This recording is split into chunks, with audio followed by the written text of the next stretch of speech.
For 35 years, my wife Beatrice disappeared every single Thursday afternoon without fail.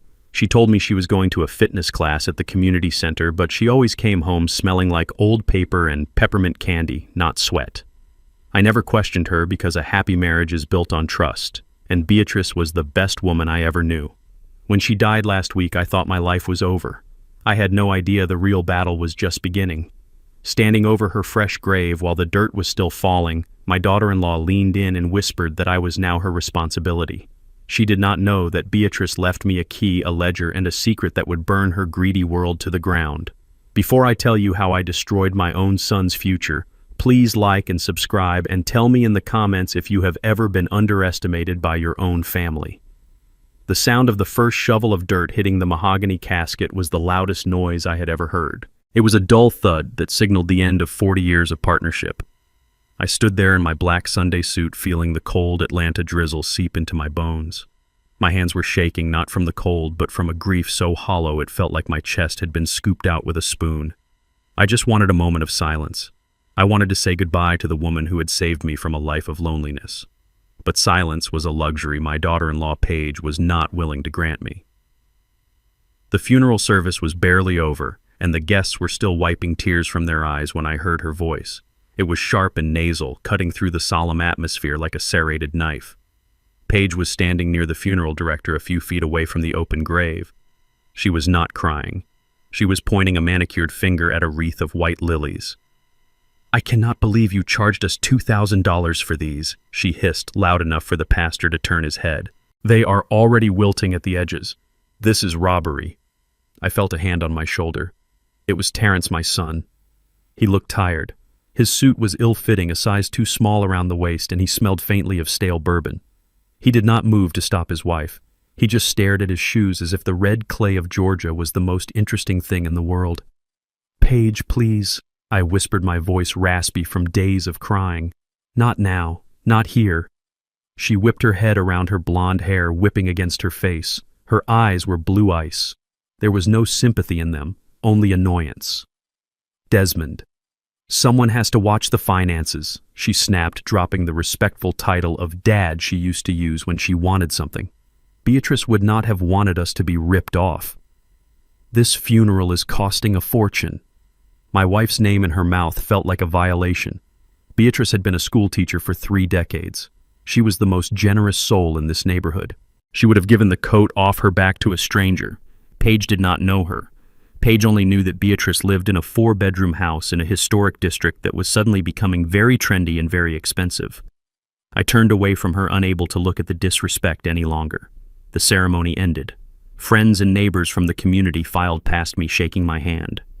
Mrs. Johnson, who ran the bakery, squeezed my hand and told me Beatrice was an angel. Mr. Henderson, the retired postman, hugged me and said the neighborhood would not be the same. They were good people. They were my people. Paige stood by the limo, checking her watch every 30 seconds. She tapped her foot against the pavement. She was bored. She was impatient. She wanted this over with so she could get back to whatever scheme she was running. When the last guest had left, I walked toward the funeral home limousine that was waiting to take me back to my empty house. I needed to be there. I needed to sit in Beatrice's armchair and smell her perfume on the throw pillows. I needed to be alone with my ghosts. I reached for the door handle, but a hand slammed it shut before I could pull it open. I looked up. It was Paige. She was standing between me and the car, her arms crossed over her chest. "You are not going back to that house, Desmond," she said.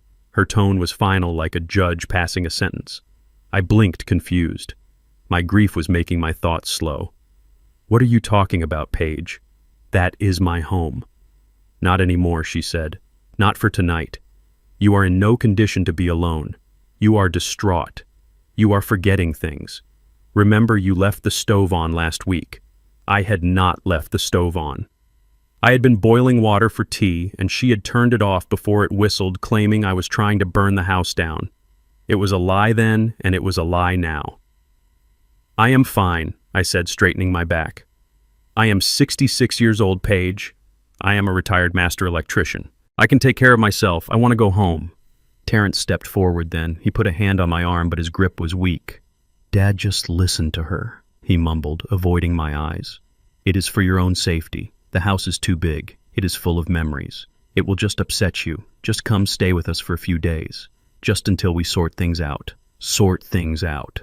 The phrase hung in the air, heavy and ominous. Sort what out, I asked, looking from my son to his wife. Paige sighed a dramatic, exaggerated exhale that puffed white in the cold air.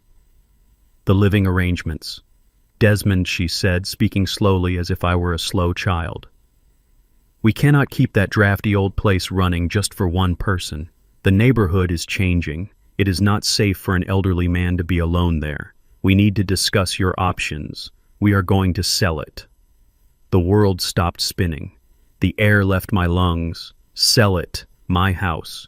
The house Beatrice and I bought in 1985. The house where we raised Terrence. The house where I had installed every wire and every light fixture with my own hands. You will do no such thing, I said, my voice low and dangerous. That is my property. My name is on the deed. And so is Mom's, Terrence said quickly. And since she passed without a will, half of it belongs to the estate. We are just trying to be practical, Dad. The market is hot right now. Apex Realty is buying up everything on the block. Apex Realty. The name sounded familiar. Then I remembered. That was the company Paige worked for. She was a sourcing agent. She found properties in black neighborhoods that were gentrifying and helped the company acquire them for cheap to build luxury condos. You want to sell my home to your boss? I asked, looking at Paige. She didn't even blush. I can get us a great deal, she said. A cash offer, no inspections. We can have it closed in 2 weeks. Then we can put you in a nice assisted living facility. There is a budget one upstate that the state subsidizes. It is very clean. Assisted living, subsidized. Budget. She wanted to sell my home, which was worth $500,000 in this market, take the cash and dump me in a state-run nursing home. And my son was letting her. I felt a rage so hot it burned the tears out of my eyes. But I also felt a warning instinct. A deep, primal voice in my gut that told me to be careful.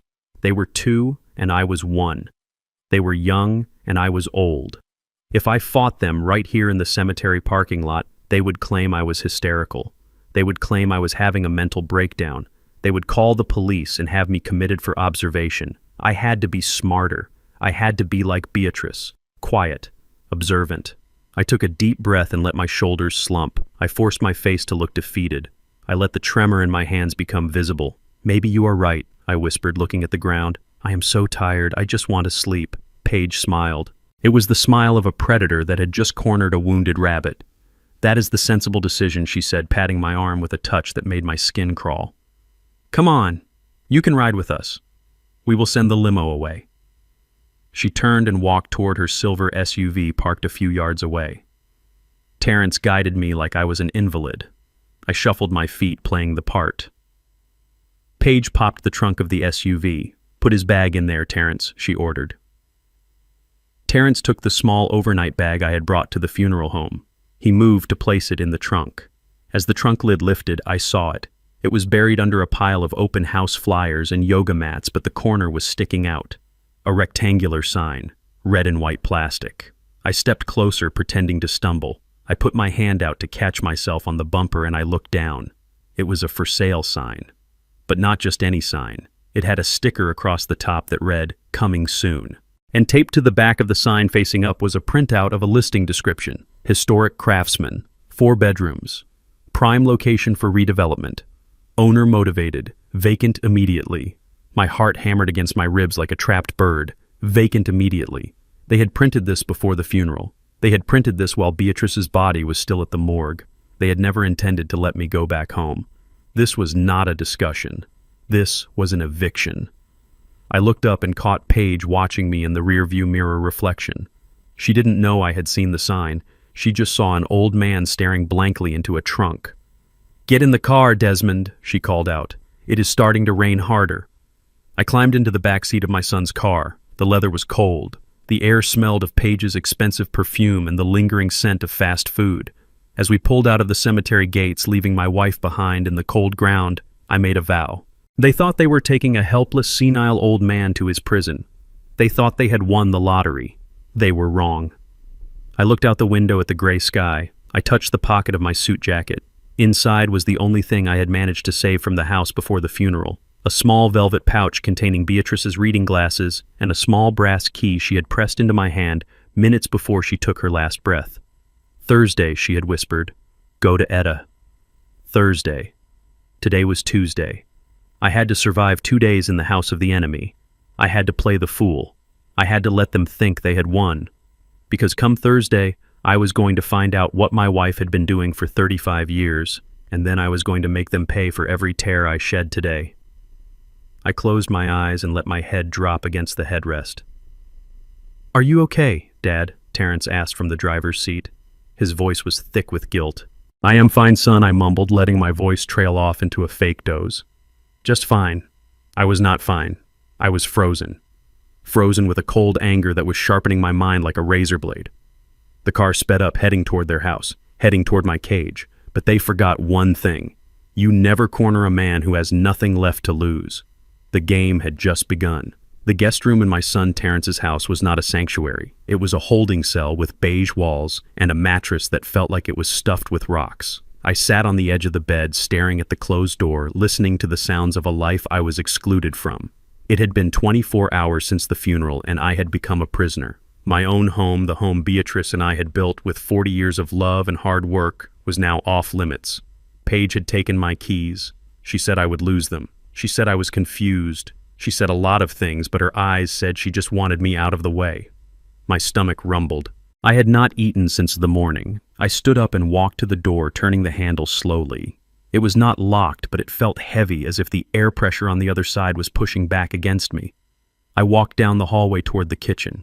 The smell hit me first. Garlic butter, rosemary, and the rich iron scent of searing beef. My mouth watered. Beatrice used to make pot roast on Sundays, but we hadn't had steak in years because we were saving every penny. I rounded the corner into the open-concept kitchen. Paige was standing at the granite island, a glass of red wine in one hand and a spatula in the other. Terrence was sitting at the table, scrolling through his phone, his face illuminated by the blue light. 2 thick ribeye steaks were resting on a cutting board, glistening with juice. I cleared my throat. Terrence jumped a little, but Paige just turned her head slowly, sipping her wine. "Hello, Desmond," she said. Her voice was flat. "I am hungry," I said. "That smells good." Paige laughed, a short, sharp sound like breaking glass. "Oh, this isn't for you, Desmond. Rich foods like this will upset your stomach. At your age, digestion is tricky."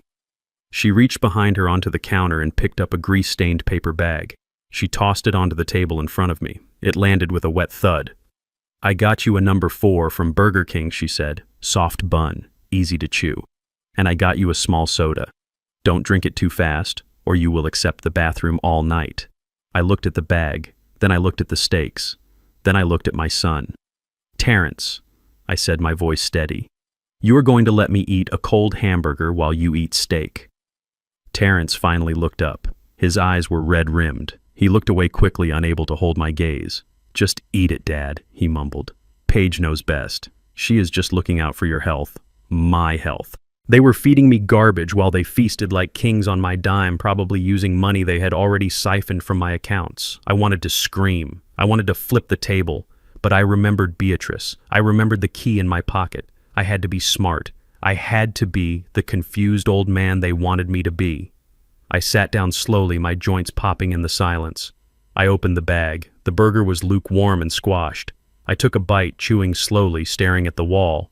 Paige turned her back to me and picked up her phone. She dialed a number and put it on speaker as she began to slice the steak. "Hey, Jerry," she said. "Yes, I have the deed paperwork almost ready. The property is practically vacant. We moved the occupant out today. Yes, he is non-hostile. Just a senile old man. He won't be a problem. We can probably schedule the demolition crew for next month." I stopped chewing. Demolition crew. They were not just selling my house. They were going to tear it down. They were going to erase the porch where I proposed to Beatrice. They were going to bulldoze the garden where she grew her prize-winning tomatoes. I swallowed the dry bread. It tasted like ash. "That sounds great," Paige, the man on the phone, said. "Apex is excited. This land is a gold mine. Good work handling the old guy." She hung up and smirked at Terrence. "See, honey, I told you. Everything is under control. Once the sale goes through, we can pay off your little debt and book that trip to Cabo." My son nodded, shoving a piece of steak into his mouth. I finished my burger in silence. I stood up to take my trash to the bin. Leave it, Paige commanded. You will just make a mess. Go to your room, Desmond. We need to have some couple time. I walked back to the beige room. I sat on the bed and waited. I waited until the lights went out. I waited until the house settled into the creaking silence of the suburbs. At 3 in the morning, I opened my door.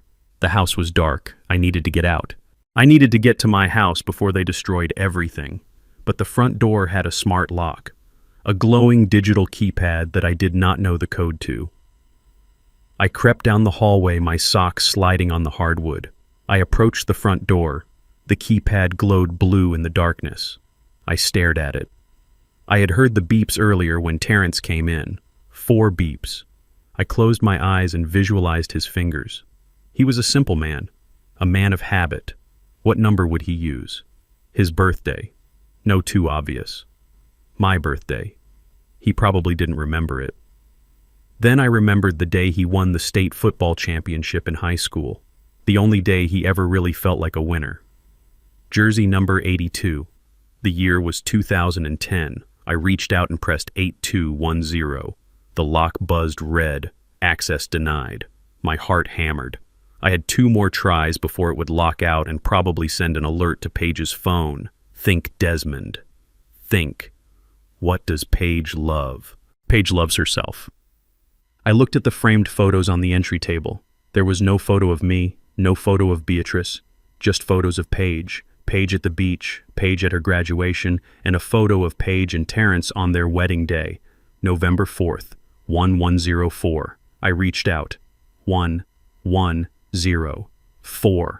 The lock clicked. The deadbolt slid back with a mechanical whir. I let out a breath I didn't know I was holding. I opened the door, gently wincing as the hinges gave a soft groan. I slipped out into the cool night air. I did not have a car. Paige had the keys to my truck. I had to walk. It was 5 miles to the old neighborhood. I started walking, my dress shoes clicking on the pavement. I walked until my feet blistered. I walked until the sun began to paint the sky purple and orange. When I turned onto my street, the sun was fully up. My chest was tight. I expected to see my house standing quiet and safe. Instead, I saw a white van in the driveway. The side of the van read, "Rapid Cleanout Services." Panic, cold and sharp, pierced my lungs. I ran. I ran faster than a 66-year-old man should be able to run. I bounded up the porch steps and burst through the front door. Inside it was chaos. 3 strangers in blue jumpsuits were moving through my home like locusts.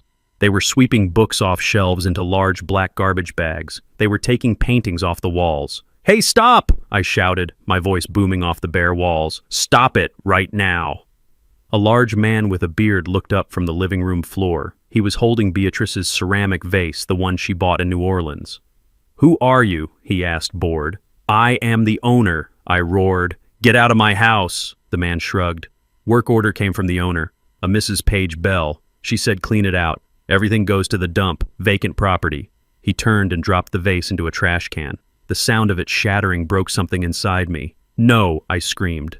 I lunged at him. He stepped back, surprised. "Hey, calm down, Pops." I didn't calm down. I looked around wildly. Where was the bedroom? I needed the bedroom.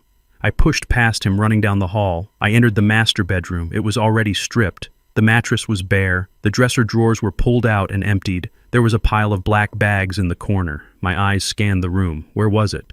Then I saw it. A worker was holding a heavy wool coat. It was a gray trench coat, Beatrice's winter coat, the one she wore when it rained, the one she wore every Thursday. He was balling it up to stuff it into a bag. "Give me that!" I shouted, grabbing the sleeve of the coat. The worker pulled back. "Hey, let go, man.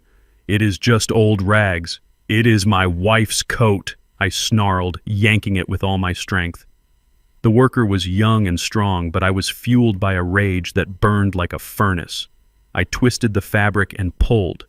He lost his grip and stumbled back. I clutched the coat to my chest, smelling the faint scent of peppermint and lavender that still lingered on the collar. Tears pricked my eyes. I ran my hands over the fabric, checking it. It felt heavy, heavier than wool should be. I felt the lining near the hem. There was something there, a rectangular shape sewn inside the silk lining. I ripped the fabric. I didn't care about ruining the coat. I needed to see what was inside. My fingers brushed against cool leather. I pulled it out. It was a small black notebook, old and worn with the corners bent. I opened it. The pages were filled with Beatrice's neat cursive handwriting. Dates, amounts, and notes. I flipped to the last used page. Thursday. Deposit complete. Interest collected from Mr. Henderson's loan. Refinanced the bakery for Mrs. Johnson. Balance updated. I frowned. Loans. Refinancing. Beatrice was a teacher. What was this? Then I saw a folded piece of paper tucked into the back flap. I unfolded it. It was a letter addressed to me. My dearest Desmond, if you are reading this, I am gone. I never told you because I wanted to protect us. I wanted us to live simply. But I didn't just save money, Desmond. I invested in our people. I own the debt on half this neighborhood. And now you do too. Go to Etta. Use the key. The room spun. My wife didn't just go to the bank to deposit checks. She was the bank. She was buying up the neighborhood from the inside out to keep the developers away, to keep people like Paige away. I heard a car door slam outside, then the click of heels on the walkway. Paige. I shoved the notebook into my waistband under my shirt. I draped the coat over my arm. Paige stormed into the bedroom, her face red with fury. Terrence was trailing behind her, looking terrified. "What do you think you are doing?" she screamed. "You escaped. You broke into this house. I am calling the police. I am going to have you committed today, Desmond. This is insane behavior." She looked at the workers. "Why did you let him in? Keep working. Get this trash out of here." One of the workers reached for the coat in my arms. I stepped back. I stood tall. I looked Paige in the eye. "This is not trash," I said, my voice low and dangerous. "And neither am I." Paige laughed a cruel sound. "You are a confused old man holding a dirty coat. Now get in the car or I swear I will call the sheriff and have you dragged out in handcuffs." I looked at Terrence. He wouldn't meet my eyes. He was letting her do this. He was letting her erase his mother. I took a deep breath. I felt the notebook pressing against my skin. It was hot, like a brand. "Fine," I said. "I will go." I walked past her. I walked out of the house that was no longer mine. But I walked with a new rhythm. Paige thought she had won. She thought she had scared me into submission. She didn't know I was walking out with the weapon that would end her career. I got into the back seat of her car. I clutched the coat. Tomorrow was Thursday. Tomorrow I would go to the bank. And tomorrow Paige would learn that you never declare war on a man who owns the battlefield. Thursday morning arrived with a gray sky that matched the concrete jungle of downtown Atlanta. I stood at the bus stop, shivering slightly in my thin windbreaker. Paige had taken my heavy coat, the one Beatrice bought me, but I had managed to snatch my old work jacket from the closet before she locked me out. I looked like a man down on his luck, a man who had lost everything. And to the people driving by in their luxury sedans, that is exactly what I was. Just another old black man waiting for the bus in a neighborhood that was rapidly trying to price him out. I checked my watch. It was 9 o'clock. Paige was at her office, probably bragging to her boss about how she had secured the deed to my house. Terrence was likely sleeping off his hangover. They thought I was walking to the park to feed the pigeons. They thought I was harmless. The number 3 bus groaned to a halt in front of me. I climbed the steps, my knees popping. The driver, a young woman with tired eyes, nodded at me.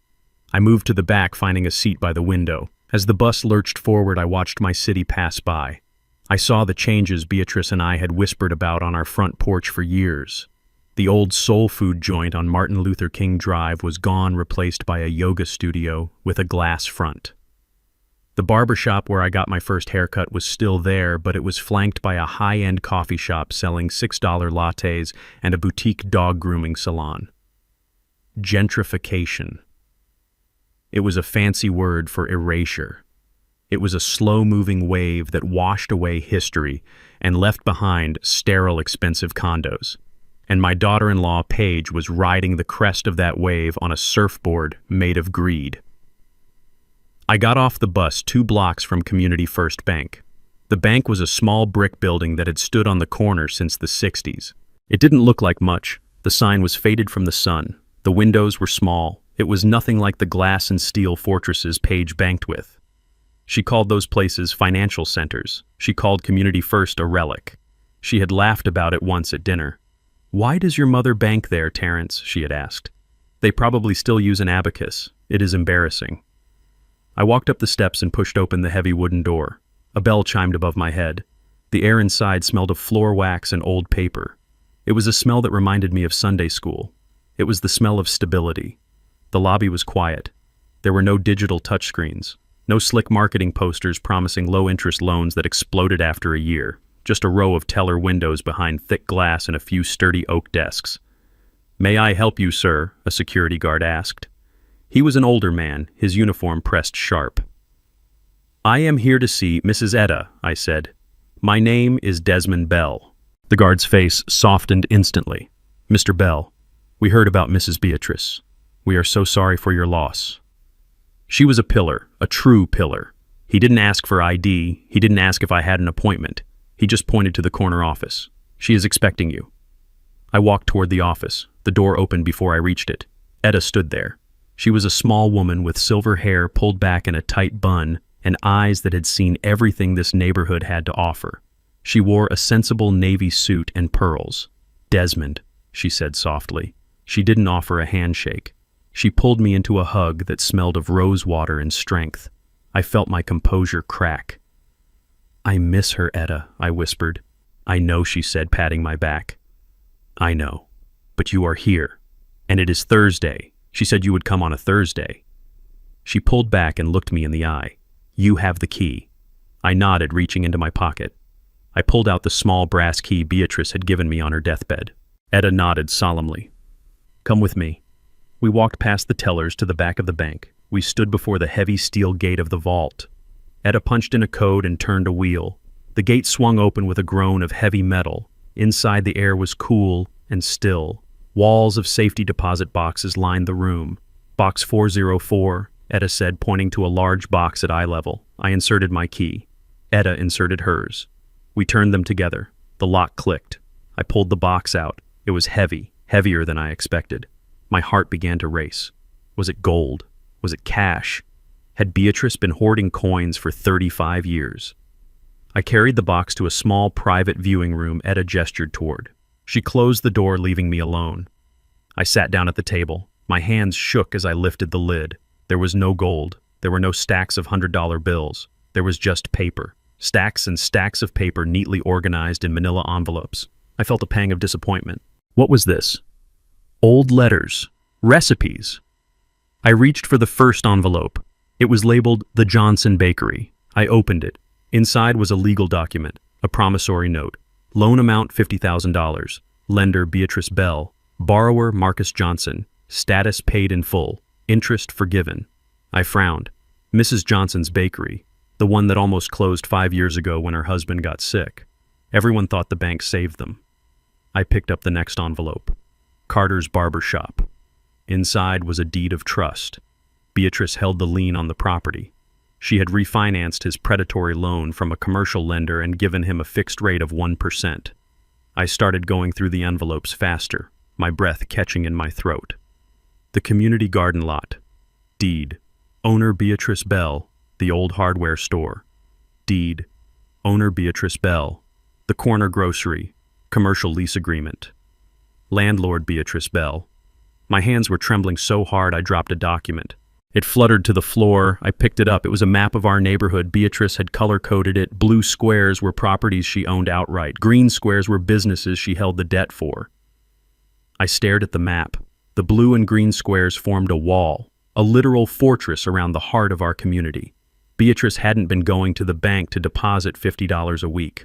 She had been meeting with Etta to strategize. She had been using her salary, her pension, and the shrewd investments she made in the 80s to quietly buy up the neighborhood. She was buying the debt of her neighbors to stop them from being foreclosed on. She was buying the commercial lots to keep the developers out. I picked up a ledger from the bottom of the box. I opened it. The final entry was dated 2 weeks ago. Offer from Apex Realty for the hardware store lot, $2 million. Status rejected. Note, they will never get this land. Not while I breathe. I leaned back in the chair. The room spun. My wife, the quiet schoolteacher who darned my socks and clipped coupons, was the largest commercial landowner in our district. She was the secret landlord of half the businesses on Main Street. She was the reason Apex Realty hadn't been able to bulldoze our history. She was the invisible wall they kept crashing into. and she had never told a soul, not even me. I realized then why she lived so simply, why we drove old cars, why she never bought fancy clothes. Every spare dollar went into this box. Every penny was a brick in the wall she was building to protect us. She knew. She knew that people like Paige were coming. She knew that money was a weapon, and she had been stockpiling ammunition for 35 years. I looked at the total valuation Etta had penciled in the back of the ledger. The land alone was worth $12 million. The debt she held was worth another $3 million. I was sitting on $15 million of leverage, and I was the sole beneficiary. A sob ripped from my throat. It wasn't a sob of joy. It was a sob of pure, overwhelming awe. I thought about Paige calling Beatrice a hoarder. I thought about Terrence calling his mother simple. They had no idea. They were playing checkers, and Beatrice had been playing three-dimensional chess for 3 decades. She had sacrificed the appearance of wealth for the reality of power. I cried for her silence. I cried for the burden she carried alone. She had walked these streets knowing she owned them, and yet she treated everyone with the same humble grace. She was a queen in disguise. I wiped my eyes with the back of my hand.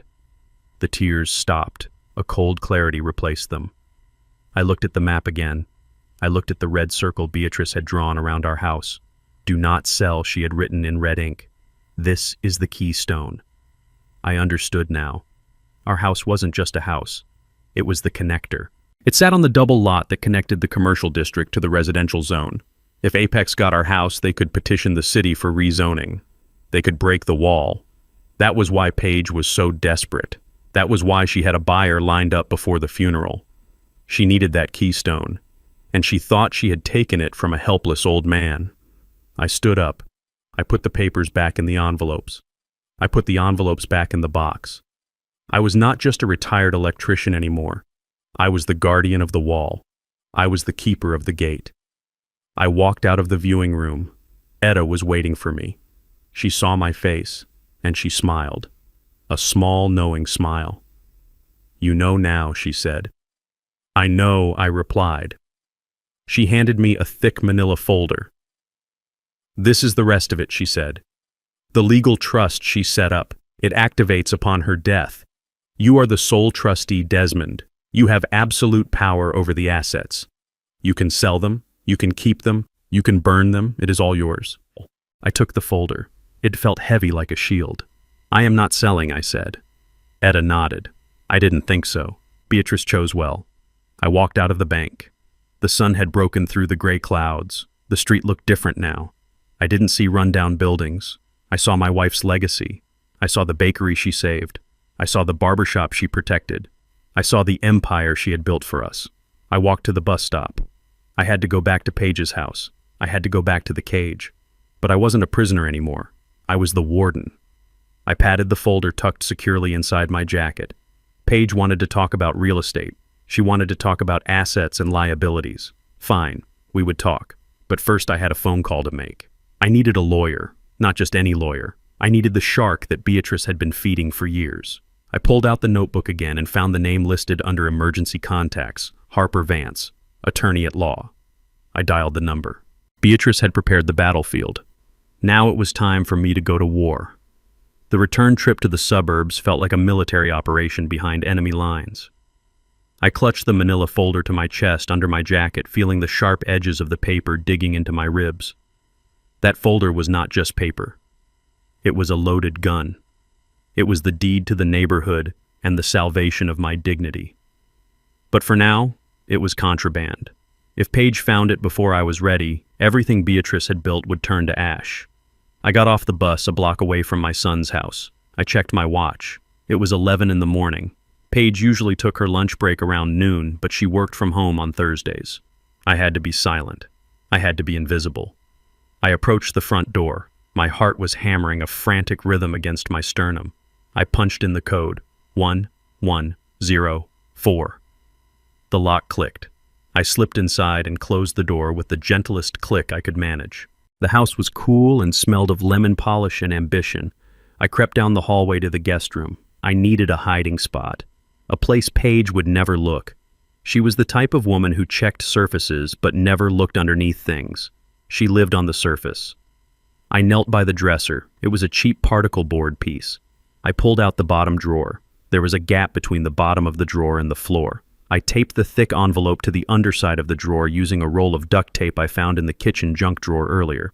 I slid the drawer back in. It looked normal. It was perfect. Just as I stood up, I heard a voice. It was coming from the home office down the hall. It was Paige. Her voice was different than the one she used with me. It was sharper, professional, predatory. I walked softly to the door. It was cracked open an inch. I peered through the gap. Paige was sitting at her desk in front of a large monitor. She was wearing a blazer over her pajamas. She was on a video call. "Yes, Mr. Sterling," she said, nodding vigorously. "The acquisition is proceeding ahead of schedule. The occupant has been removed from the premises. We have control of the property." I leaned closer, holding my breath. "Yes, the Keystone lot," she continued. "I know the timeline for the Apex shopping plaza is tight. I guarantee you will have the deed on your desk by Monday morning. The demolition crew can start grading the land on Wednesday." My hands clenched into fists. Wednesday. Today was Thursday.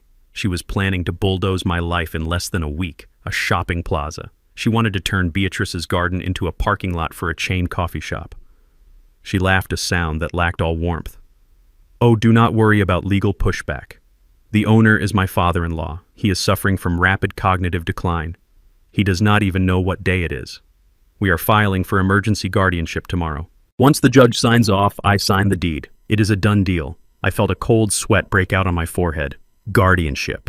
She was going to declare me incompetent. She was going to take away my legal rights to stop me from fighting back. Then the front door opened. I jumped back from the office door and pressed myself into the shadows of the hallway. Terrence walked in. He looked terrible. His skin was gray, and he was sweating despite the air conditioning. He walked straight into the office without knocking. Paige looked up annoyed. "Terrence, I am on a call with the regional director." Terrence didn't care. He paced the small room, running his hands through his hair. "I need to talk to you, Paige. Now. It is urgent." Paige rolled her eyes at the camera. "One moment, sir. A domestic issue." She muted the call and spun her chair around. "What is it, Terrence?" she hissed. "You are embarrassing me." "It is Rocco," Terrence whispered, but his voice was shrill with panic. "He called me again. He said time is up. He said if I do not have the 50,000 by Monday, he is going to start taking fingers." I froze. Rocco. That was not a bank. That was a loan shark. My son was not just in debt. He was in deep with criminals. Paige sighed, rubbing her temples. "Terrence, how many times do we have to go over this? We need the house sale to go through. That is your bailout. Your father's house is worth 400,000 in cash to Apex. Once we get that check, I will pay off your little gambling problem. But you have to keep it together. I cannot wait until the sale closes," Terrence pleaded. "I need cash now.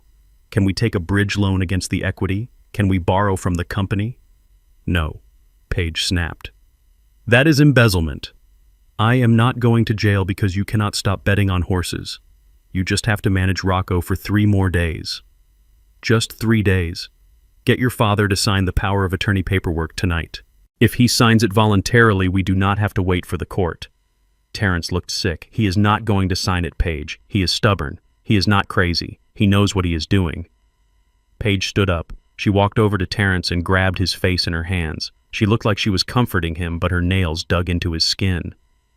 "He is crazy if we say he is crazy," she whispered. "We control the narrative, Terrence. He is old. He is grieving. He is confused.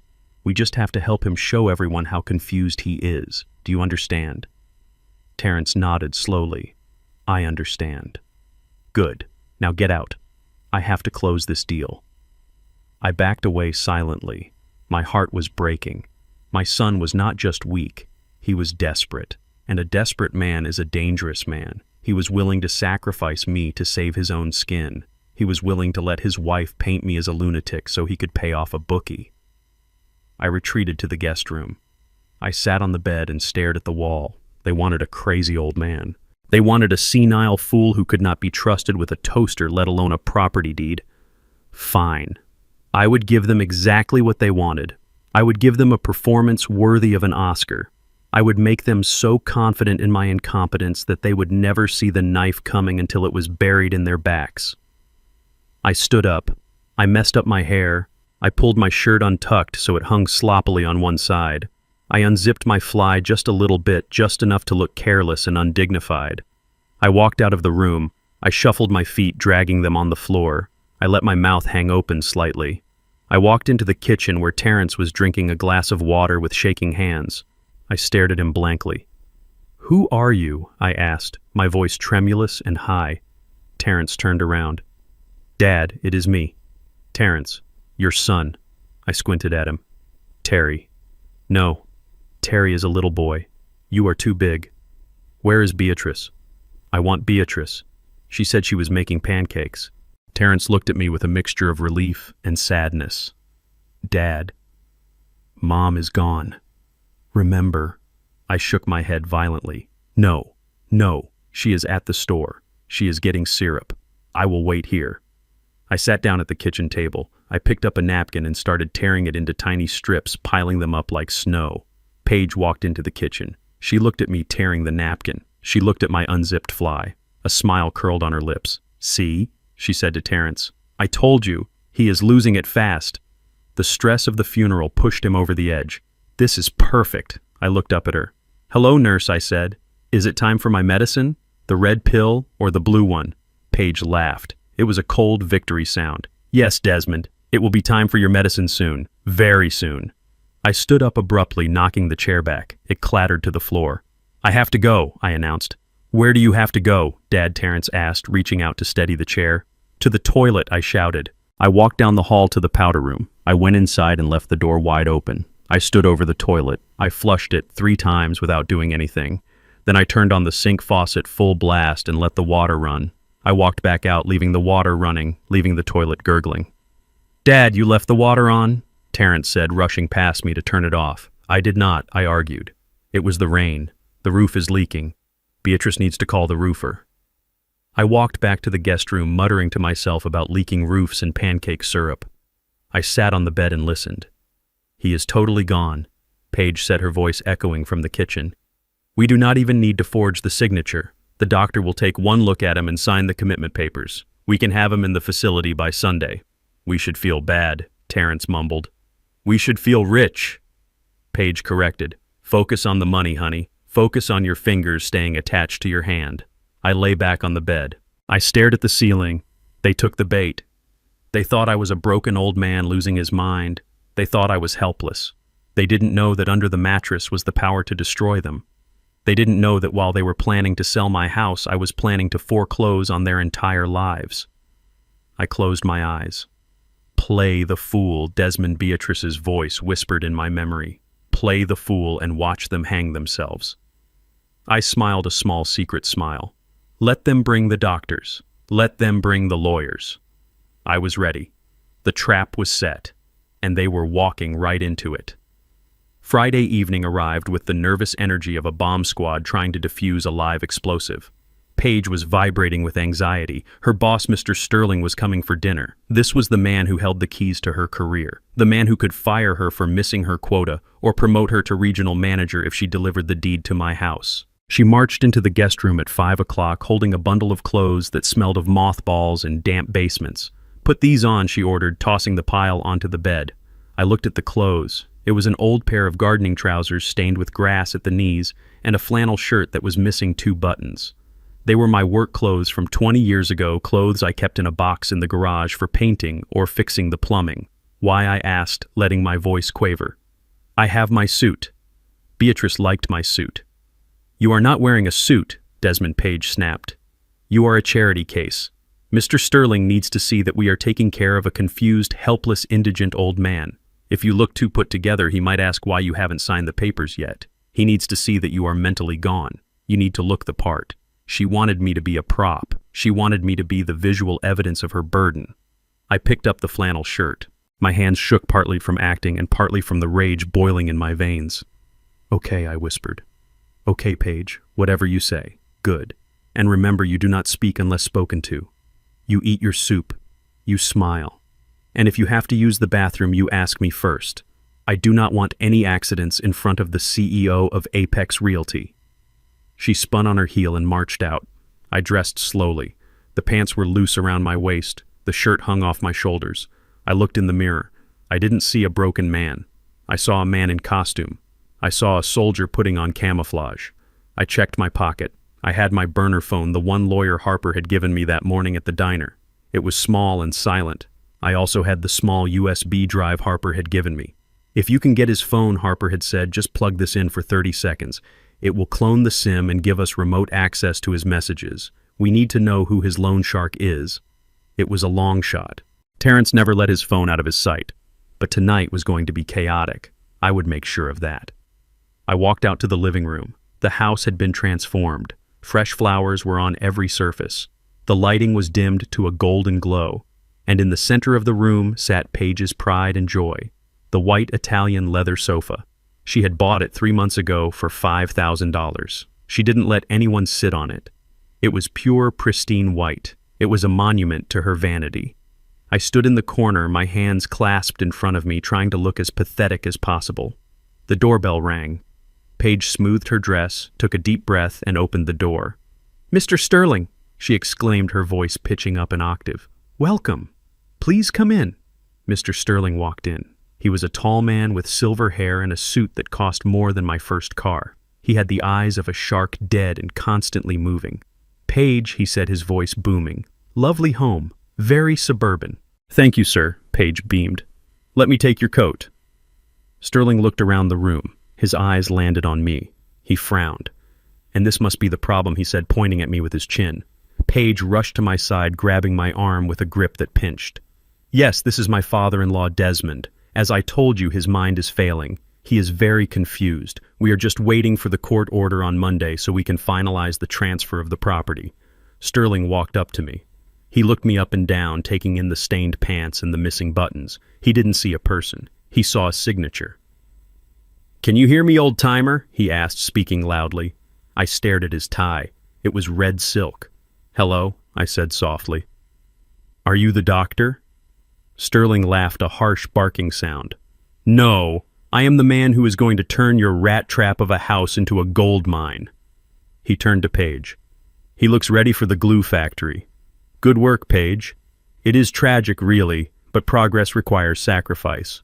We moved to the dining room. I was seated at the far end of the table, away from the fine china.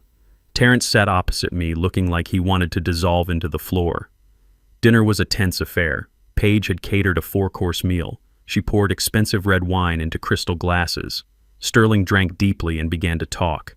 He talked about his boat. He talked about his third wife, and then he started talking about my neighborhood. "You know, Paige," he said, swirling his wine, "that district has been a blight on Atlanta for decades. It is prime real estate held hostage by people who do not understand value." I gripped my spoon. My knuckles turned white.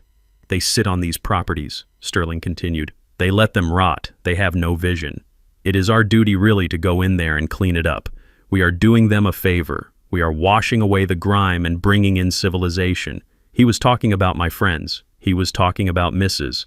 Johnson's bakery, where she gave free bread to the homeless. He was talking about the barber shop where men discussed politics and raised their sons. He called it grime. And Paige nodded. She sipped her wine and nodded. "You are so right, sir," she said. "It is a waste. Desmond here has lived on that double lot for 40 years, and what does he have to show for it? Weeds and memories.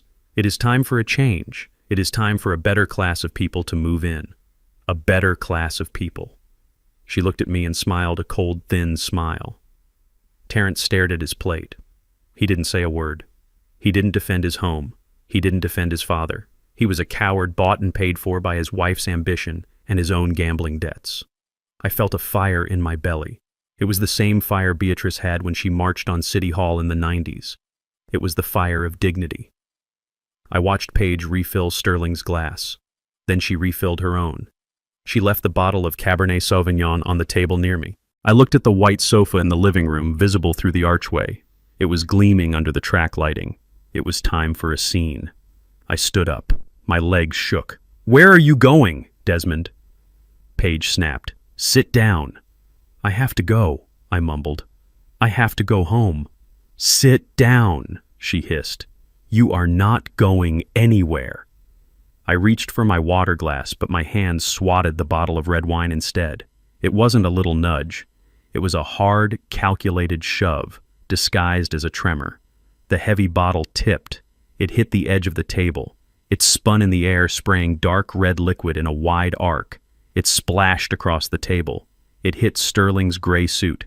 But mostly it flew straight onto the pristine white Italian leather sofa just a few feet away. The bottle hit the floor and shattered. For a second, there was absolute silence. The red stain on the white leather bloomed like a gunshot wound, spreading fast and soaking deep. Then Paige screamed. "My sofa," she shrieked. "My sofa. You stupid old man!"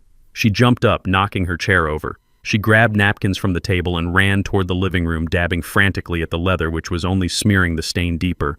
"Get water, Terrence," she screamed. "Get the club soda. Move!" Terrence jumped up. He ran to the kitchen. Sterling stood up, brushing wine off his sleeve, his face purple with rage. "Look at what you did, you moron!" he shouted at me. I stood there trembling, my hands raised in fake apology. "I am sorry," I wailed. "I am sorry." I thought it was the ketchup. In the chaos, Terrence had left his phone on the table. It was right there next to his plate, face down. Paige was on her knees by the sofa, crying and cursing.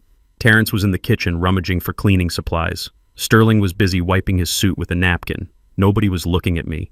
I reached out. My hand was steady now. I grabbed Terrence's phone. I slipped the small USB drive from my pocket and jammed it into the charging port. I held my breath. I counted. 1, 2, 3. The screen lit up. A small green bar appeared at the top. Data syncing. "Come on," I whispered. "Come on!" Paige was screaming from the living room. "It is ruined. $5,000. It is ruined." Terrence ran back in with a bottle of spray cleaner. He dropped it. He picked it up. He was panicking. 10 seconds. Sterling turned to look at me. "You should be in a home," he spat. "You are a menace." I stared at him blankly. "I like ketchup," I said. 15 seconds. The bar was halfway. Paige stood up, her dress stained with wine from kneeling on the floor. "Get him out of here," she screamed at Terrence. "Get him out of my sight before I kill him." Terrence ran toward me. "Dad, come on. You have to go to your room. 20 seconds. The bar turned green. "Transfer complete." I pulled the USB drive out and palmed it just as Terrence grabbed my arm. I slipped his phone back onto the table. It looked like it had never been touched. Terrence dragged me away from the table. "Come on, Dad." "Jesus, look what you did." He shoved me down the hallway. He pushed me into the guest room and slammed the door. "Stay in here," he shouted. "Do not come out. Do not make a sound." I heard the lock click from the outside. He had locked me in. I sat on the bed. My heart was racing, but not from fear, from adrenaline. I listened to the sounds of the dinner party disintegrating. I cannot believe this. Paige was sobbing. "Mr. Sterling, I am so sorry." "Forget the sofa," Sterling barked. "Look at my suit. This is a $3,000 suit. You told me he was manageable, Paige. You told me he was a vegetable. He just destroyed your living room. He is, Paige stammered. "It was an accident." "It was incompetence," Sterling countered. "If you cannot handle one old man, how are you going to handle a multi-million-dollar development project? Fix this, Paige. Get the house, get the deed, or do not bother coming in on Monday." I heard the front door slam. Sterling was gone. Then the screaming started. Paige screaming at Terrence, Terrence screaming back, the sound of glass breaking. I lay back on the pillow. I reached into my pocket and felt the cool metal of the USB drive. I had the clone. I had his messages. I had his contacts. And I had ruined her sofa. A small smile touched my lips. Beatrice would have scolded me for wasting good wine. But she would have loved the stain. I closed my eyes. They thought I was locked away. They thought I was punished. They didn't know I was just waiting for the data to upload to Harper's secure server. Tomorrow I would find out exactly how much my son owed and who he owed it to. Tomorrow the hunter would become the hunted. The dinner was a disaster. But the war was going exactly according to plan. Saturday morning broke with the tension of a violin string pulled to the snapping point. The house was quiet, but it was the silence of a battlefield before the first shot is fired. Paige was locked in her bedroom, likely nursing a hangover and a bruised ego after the wine disaster. Terrence was nowhere to be seen. He was probably hiding from me, or perhaps hiding from the loan sharks that were undoubtedly blowing up his phone. I sat on the edge of the guest bed, dressed in my own clothes again. I had reclaimed my trousers and a clean shirt while they were arguing late last night. I checked my watch. It was 9 o'clock. I had a meeting. I did not use the front door this time. I used the window. It was a ground floor room and the latch was old. Beatrice always said I could fix anything, but sometimes I liked things a little broken. A broken latch was a freedom door. I slid the window up, popped the screen out, and climbed over the sill into the azalea bushes. I walked 3 blocks to the corner store and called a cab. I gave the driver an address that Paige would never visit in a million years. Big Mama's Soul Food on 10th Street. When I walked into the diner, the smell hit me like a warm hug. Fried catfish, collard greens simmering with ham hocks, and cornbread baking in cast-iron skillets. It smelled like Sunday dinner. It smelled like Beatrice. This was one of the businesses she had saved. She held the note on their industrial freezer. I walked to the back booth, the one with the red vinyl seats that were cracked with age. A man was already waiting for me. Harper Vance looked like a man who owned the room. He was 35 years old, black, and dressed in a navy suit that was tailored to perfection. He had a tablet open in front of him and a plate of yams to his side. When he saw me, he stood up immediately. His face was a mask of respect and sorrow. "Mr. Bell," he said, offering his hand. I shook it. "Harper, you look good, son. Beatrice was proud of you." Harper's eyes tightened slightly. "She paid for my law school tuition, Mr. Bell. I would be working in a warehouse if not for her. I owe her everything. And now I owe you." We sat down. A waitress poured me coffee without asking. She knew me. She knew Beatrice. Harper tapped his tablet. "I received the data dump from the USB drive last night. My team has been analyzing it for 6 hours. It is ugly, Desmond. It is very ugly." "Tell me," I said, taking a sip of the bitter black coffee. Harper swiped a finger across the screen. "Your son Terrence owes $212,000 to a syndicate run by a man named Rocco Scarpetti. This is not a bank debt. This is street debt. The interest compounds daily. They have threatened him with physical violence twice in the last week. That is why he is desperate. That is why he needs the house sale. He is terrified." I felt a cold stone settle in my stomach. My son was not just a gambler. He was a fool who had gotten in bed with wolves. "And Paige?" I asked. Harper smiled, but it was a shark smile. It was cold and sharp. "Paige is worse," he said. "She does not owe money to gangsters. She owes money to corporate sharks." I dug into the employment contract she has with Apex Realty. I found something interesting. Something she probably did not tell Terrence. He turned the tablet so I could see it. It was a legal document dense with text. Harper pointed to a paragraph highlighted in yellow. "This is an underwriting guarantee clause," Harper explained. "Paige is not just a sourcing agent. She is a speculative buyer. To get her promotion to regional director, she signed a contract guaranteeing the acquisition of the Keystone lot. That is your house, Desmond. She guaranteed it." "What does that mean?" I asked, leaning in. "It means she put up her own collateral," Harper said. "She signed a promissory note. If she fails to deliver the deed to your property by the end of this month, she is personally liable for the projected lost revenue of the development start date." I stared at him. "How much?" $500,000, Harper said. The number hung in the air. $500,000. If she didn't get my house, she didn't just lose a commission. She lost $500,000. She would be bankrupt. She would lose her car, her clothes, her status. She would be ruined. "She bet on my death," I whispered. "She was so sure I would die or be committed that she bet her entire life on it." "Exactly," Harper said. "She leveraged herself to the hilt because she thought you were a soft target. She thought you were just a senile old man who would sign whatever she put in front of him." He leaned back, crossing his arms. "So here is the strategy, Desmond. We can stop the sale easily. The trust Beatrice set up is ironclad. You are the trustee. You own the property. Paige cannot sell it without your signature, and since you are competent, her power of attorney play will fail in court, especially with the evidence we have. We can save the house today." I looked at the coffee in my cup. I looked at the steam rising from it, but Harper continued, his voice dropping lower. "If we stop the sale today, she just gets fired. She walks away. She might sue you for emotional distress or some other frivolous thing. She survives." I looked up at him. "I don't want her to survive," I said. "Not financially, not after she spit on Beatrice's grave, not after she tried to erase my wife's legacy." Harper nodded slowly. "Then we have a different option. We do not stop the sale yet. We let her think she has won. We let her go to the closing table. We let the clock run down." "Explain," I said.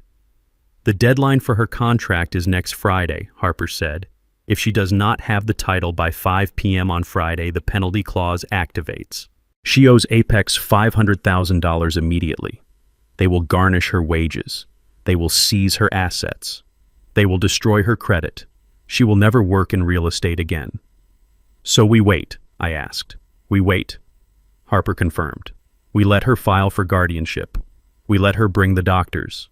We let her drag you into court. And at the very last second, when she thinks the gavel is about to fall, we drop the hammer. We reveal the trust. We reveal the fraud. We reveal everything. The judge throws out the case. The sale collapses. The deadline passes. And Paige is destroyed. It was a cruel plan. It was a dangerous plan. It required me to endure another week of abuse. It required me to let them humiliate me in front of a judge. But then I remembered the for sale sign in the trunk. I remembered the steaks while I ate a cold burger. I remembered her laughing about bulldozing my garden. I looked at Harper. He was waiting. He was ready to fight. "Do it," I said. Harper grinned. He reached into his briefcase and pulled out a small device. It looked like a hearing aid. "Wear this," he said. "It is a high-fidelity recorder. It uploads to the cloud in real time. I want every conversation, every threat, every insult. If she bribes a doctor, I want it on tape. If Terrence begs for money, I want it on tape. We are building a coffin, Desmond, and we need every nail." I took the device. It was small and discreet. I put it in my ear. "Can you hear me?" Harper asked softly. "Loud and clear," I replied. "Good. Now there is one more thing. The doctor. Paige has hired a Dr. Eris Thorne to evaluate you tomorrow. Thorne is a hired gun. He has had 3 malpractice suits for false diagnoses and competency hearings. He takes bribes." I felt a surge of anger. They were bringing in a crooked doctor to call me crazy in my own home. "Let him come," I said. "I will be ready." "You have to fail the test," Desmond Harper warned. "You have to convince him you are gone. But you have to do it in a way that proves he is a fraud later.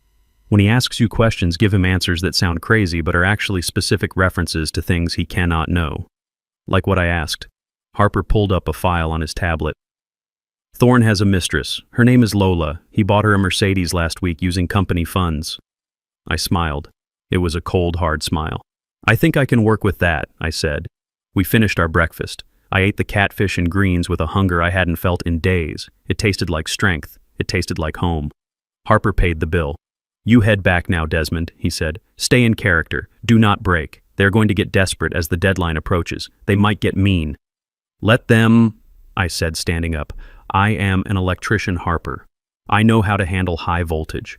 They are going to touch the wire and they are going to get burned." I walked out of the diner and back into the sunlight. The city felt different now. It wasn't a place that was pushing me out. It was a place I was defending. I caught the cab back to the suburbs. I climbed back through the window into the guest room. I lay on the bed and waited. I heard the front door open. It was Paige. She was screaming for Terrence. "Where is he?" she shrieked. "The window is open." He escaped again. I stayed silent. I waited until her footsteps were right outside the door. Then I started singing. I sang an old gospel song Beatrice loved. "His eye is on the sparrow." The door burst open. Paige stood there, her face twisted in fury. "Where did you go?" she demanded, marching over to the bed. I looked at her with wide, innocent eyes. "I went to see the birds," I said. "The sparrows. They are watching you, Paige. They see everything." She recoiled as if I had slapped her. "You are insane," she hissed. "You are completely insane." "Yes," I agreed, smiling vacantly. "But the birds know. The birds know about the $500,000. Paige froze. Her face went white. "What did you say?" she whispered. I just hummed the melody again, closing my eyes. She stared at me for a long moment, terror warring with disbelief. Then she spun around and ran out of the room. I heard her on the phone in the hallway. "Dr. Thorne, come tomorrow," she was shouting. "Early. We need this done now. He is talking nonsense, but he knows things. We need him sedated." I touched the small device in my ear. "Got you," I whispered. The trap was primed. The bait was taken. Tomorrow the doctor would come, and tomorrow I would put on the performance of a lifetime. Sunday morning dawned with the heavy stillness of a courtroom before the verdict. I was awake long before the sun, sitting in the chair by the window, watching a squirrel navigate the power lines. I felt a kinship with that squirrel. We were both walking a high wire without a net. Today was the day Dr. Eris Thorne would come to certify my incompetence. Today was the day I would lose my legal rights in the eyes of the state if I failed to execute my plan perfectly. Paige knocked on the door at 8 sharp. She didn't wait for an answer. She bustled in carrying a tray with oatmeal and orange juice. Her face was set in a mask of grim determination. "Eat up, Desmond," she said briskly, setting the tray on the nightstand. "The doctor will be here in an hour. You need your strength." I looked at the oatmeal. It was lumpy and cold. "Is it the doctor for the birds?" I asked, tilting my head. Paige flinched. "No, Desmond. It is a specialist. He is going to help you with your memory." I stirred the oatmeal. "I remember she is called Lola," I said softly. Paige froze. "Who is Lola?" I just smiled and hummed the gospel tune again. Paige stared at me for a long moment, her eyes narrowing. She was scared. She knew I knew something, but she couldn't figure out how. It was driving her mad. "Get dressed," she snapped. "Wear the pajamas. You look more comfortable in pajamas." She meant I looked more invalid. I obeyed. I put on the faded blue pajamas with the missing drawstring. I sat on the edge of the bed, my hands resting on my knees, waiting. At 9 o'clock, the doorbell rang. I heard the murmur of voices in the hallway. Then the door opened, and a man walked in, followed closely by Paige and a sheepish-looking Terrence. Dr. Eris Thorne was a small man with a nervous energy that made him twitch. He wore a white coat that was too big for him and carried a clipboard like a shield. His eyes darted around the room, never landing on anything for more than a second. "Good morning, Mr. Bell," he said, his voice oily. "I am Dr. Thorne. I am here to have a little chat." I looked at him. I looked at the sweat beading on his upper lip. I looked at the expensive gold watch on his wrist. "Hello," I said. "Are you the one with the Mercedes?" Thorne blinked, surprised. "Excuse me." "The Mercedes," I repeated. "The silver one, for the lady friend." Thorne's face went pale. He glanced quickly at Paige. "What is he talking about?" Paige stepped forward, her hand gripping Thorne's shoulder. "He is confused, doctor. He rambles. He mixes up reality with television shows. Please just proceed with the evaluation." Thorne cleared his throat, regaining his composure. "Right. Of course. Dementia often manifests as confabulation." He pulled a chair up close to me. He clicked his pen. "Now, Mr. Bell, I am going to ask you a few simple questions. Just answer as best you can." I nodded eagerly. "Like a test. I liked tests in school. Beatrice helped me study." Thorne smiled thinly. "Yes, like a test. First question. What year is it?" I scrunched up my face, pretending to think hard. "It is the year of the flood," I said. "The year the water took the basement." Thorne scribbled on his clipboard, disoriented to time. "Next question. Who is the President of the United States?" I leaned in, whispering. "It is the man on the television, the one with the loud voice. He told me to buy gold." Thorne nodded, scribbling faster, unable to identify current leadership. Paranoia. He looked at Paige. "This is a classic presentation. Advanced cognitive decline." Paige nodded vigorously. "See? I told you. He is dangerous to himself." Thorne turned back to me. "One last thing, Mr. Bell. Can you count backwards from 10 for me?" I smiled. 10, 9, 500,000, 0. Thorne stopped writing. He looked at me. "What did you say?" 500,000. I repeated, my voice clear and steady. "That is a big number, doctor. A very big number to lose on a Friday." Paige gasped. She stepped back, hitting the dresser. Thorne looked from me to Paige. "What is going on here? Why is he saying these numbers?" I leaned forward. My eyes locked onto Thorne's. "Is Lola happy with the car, doctor?" I asked, dropping the act for a split second. "Does she know about the other accounts? The ones in the Cayman Islands?" Thorne dropped his pen. It clattered on the hardwood floor. He stood up, knocking his chair back. "This man is not senile," he stammered. He is threatening me." "He is crazy," Dr. Page shouted, stepping between us. "He is just repeating things he heard on the news. He doesn't know what he is saying. Just sign the papers. Sign them now." Thorne looked at me. I stared back, my expression placid again. I like the news, I said innocently. The news talks about ethics. Do you have ethics, doctor? Or did you sell them for a watch? Thorne was shaking. He looked at Paige. I cannot do this. He knows too much. You have to, Paige hissed. I paid you. You took the money, heiress. You are in this. If you walk out that door without signing, I will tell everyone about your little malpractice settlement last year. Thorne froze. He was trapped. Trapped between a crazy old man who knew his secrets and a desperate woman who owned his past. He picked up his pen. His hand was trembling so hard he could barely hold it. Fine, he muttered. He is incompetent. Severe dementia with paranoid delusions. Immediate institutionalization is recommended. He scribbled his signature on the bottom of the form. He tore the page off the clipboard and thrust it at Paige. There, take it. I am leaving. He turned and bolted for the door. Paige grabbed the paper, a triumphant smile spreading across her face. She looked at me. You lose Desmond, she whispered. You are officially crazy. She turned to follow the doctor. Wait, I called out. She stopped, looking back impatiently. What? Don't forget the envelope, I said, pointing to the door. What envelope? The one you gave him, I said. The fat one, in the hallway, by the umbrella stand. Paige's eyes went wide. She ran out of the room. I stood up. I walked to the door and peered into the hallway. Thorne was at the front door trying to open it. Paige caught up to him. She reached into her purse and pulled out a thick white envelope. Here, she hissed, shoving it into his pocket. Take it, and keep your mouth shut. Thorne nodded, sweating profusely. He opened the door and practically ran to his car. Paige slammed the door. She leaned against it, breathing hard. She clutched the signed medical form to her chest like a winning lottery ticket. I stepped back into the room and sat on the bed. I reached up and touched the small device in my ear. Did you get that? Harper, I whispered. Harper's voice came back clear and sharp. Every word, Desmond. We have the threat. We have the coercion. And we have the sound of the bribe. It is over. I smiled. It wasn't over. Not yet. Paige walked back into the room. She was glowing with victory. Pack your bags, Desmond, she said. We are going to court tomorrow morning. The judge will sign the order by noon. You will be in your new home by dinner. She didn't know that my new home was going to be right where it always was. She didn't know that her new home was going to be a cell. I looked at her. I didn't see a monster anymore. I saw a fool, a greedy, arrogant fool who had just signed her own confession. Okay, Paige, I said meekly. I will pack. She smirked and left, closing the door.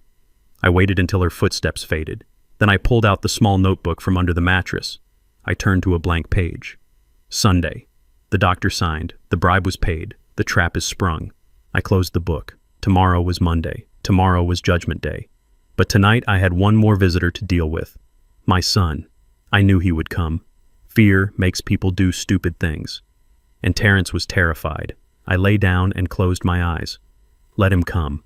I had a question for him. A question that would decide his fate. The sun set, casting long shadows across the room. The house grew quiet. I waited in the dark. A sentinel. A father. A judge. The final act was about to begin. The rain against the bedroom window sounded like gravel being thrown by an angry hand. It was 2 a.m. on Sunday night.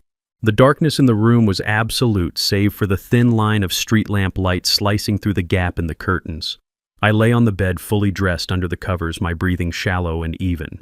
I was mimicking the sleep of the medicated, the sleep of the senile, but my mind was as sharp as a razor wire. I was waiting. I knew he would come. I had seen the way Terrence looked at dinner. I had seen the way his hand shook when he held his fork. I had seen the terror in his eyes every time his phone vibrated. He was a man running out of road, and when a man runs out of road, he does desperate things. The doorknob turned. It was a slow, agonizing sound. The latch clicked. A shadow spilled into the room. I kept my eyes closed. I relaxed my jaw. I let out a soft, snoring breath. Footsteps approached the bed. They were heavy and clumsy. The floorboards groaned. I smelled him before I felt him. He smelled of stale bourbon and cold sweat. It was the scent of fear. The mattress dipped as he sat on the edge of the bed. I felt the heat of his body. I heard a sound that broke my heart. He was crying. It was a wet, stifled sobbing, the sound of a child trying not to wake his parents after a nightmare. "Dad," he whispered. His voice was thick with tears. "Dad, I am so sorry." I almost opened my eyes. I almost sat up and wrapped my arms around him. I almost told him it would be okay, that I could fix it, that I had the money to make the monsters go away. That was my instinct. That was the father in me, the man who had held him when he scraped his knee, who had taught him to throw a baseball, who had signed the adoption papers with a shaking hand and a heart full of hope 30 years ago. But I stayed still. I had to know. I had to see how far he would go. I felt something cool and smooth slide into my hand. A pen. He was wrapping my fingers around a pen. Then I felt paper. He was placing a document on the nightstand and guiding my hand toward it. "Just sign it, Dad," he whispered. "Just sign it, and it will all be over. You won't know the difference. You will be safe. And I will be safe. Please, Dad, just do this for me, one last time." He was trying to steal my signature. He was trying to forge my consent while I slept. He was trying to sell my home, my life, and my dignity to save his own skin. I waited until the tip of the pen touched the paper. Then I opened my eyes. The room was dark, but I could see him. I could see the sweat on his forehead. I could see the pen in his hand guiding mine. I tightened my grip on the pen. I didn't sign. I held it fast. Terrence froze. He looked down at me. His eyes went wide with shock. He tried to pull his hand away, but I held on. I had worked with my hands for 40 years. My grip was iron. I sat up slowly. I did not let go of the pen. I stared into his eyes. I did not scream. I did not shout. My voice was a low rumble, a sound that came from the bottom of a deep well. "How much?" I asked. Terrence stammered. "What?" "Dad, you are awake. I cut him off. "I asked you a question, Terrence. How much? What is the price tag? What is the number that makes a son sell his father while he sleeps?" Terrence pulled his hand back, scrambling off the bed. He dropped the paper. It fluttered to the floor. It was the power of attorney form. "Dad, it is not like that," he cried. "You do not understand. They are going to kill me." "Who?" I asked. "Rocco Scarpetti," he sobbed. I owe him $200,000, Dad. He called me tonight. He said if I do not have the money by tomorrow noon, he is going to start taking pieces of me. He said he will cut off my fingers. He held up his hands, shaking them in front of my face. I am scared, Dad. I am so scared. I did not know what else to do. Paige said this was the only way. She said if we sell the house, we can pay him off. We can start over. I looked at him. I looked at the man I had raised.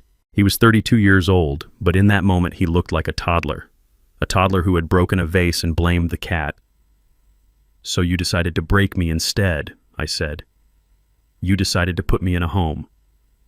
You decided to let your wife call me crazy. You decided to steal the roof over my head." "I had no choice," he shouted. His voice rose, cracking with hysteria. "What did you want me to do? Die?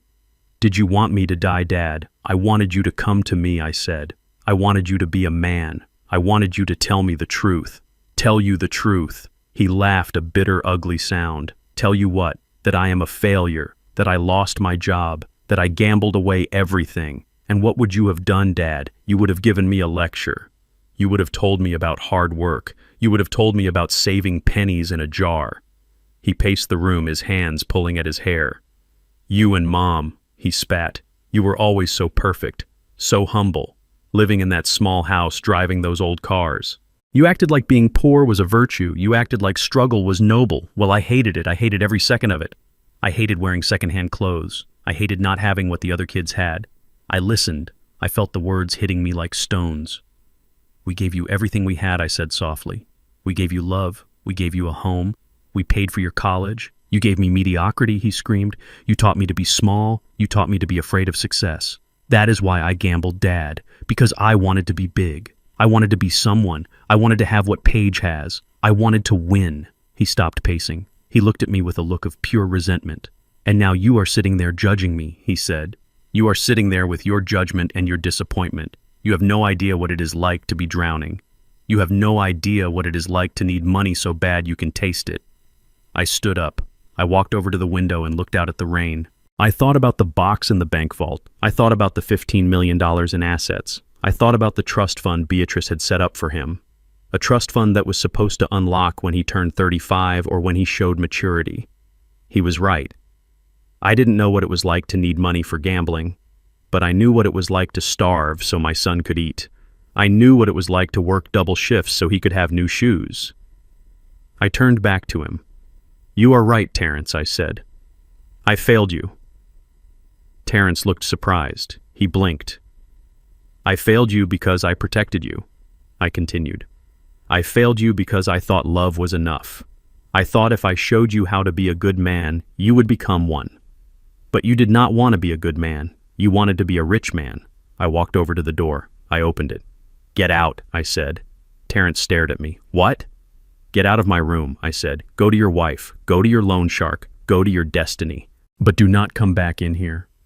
"Dad, please," he begged, falling to his knees. "You have to sign. If you do not sign, they will hurt me. You have to save me." I looked down at him. I saw the adoption papers in my mind. I saw the day we brought him home. I saw Beatrice holding him, crying with joy. That boy was gone. This thing in front of me was a stranger.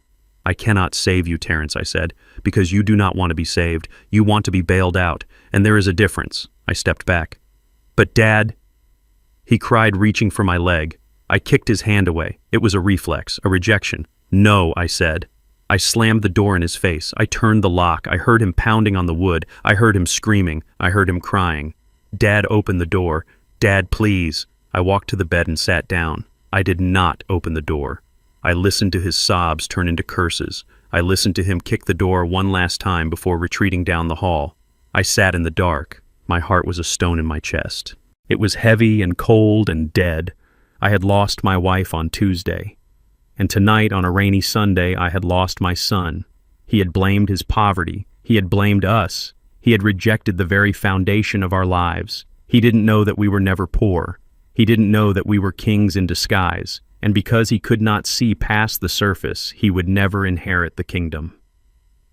I reached for the notebook under the mattress. I held it tight.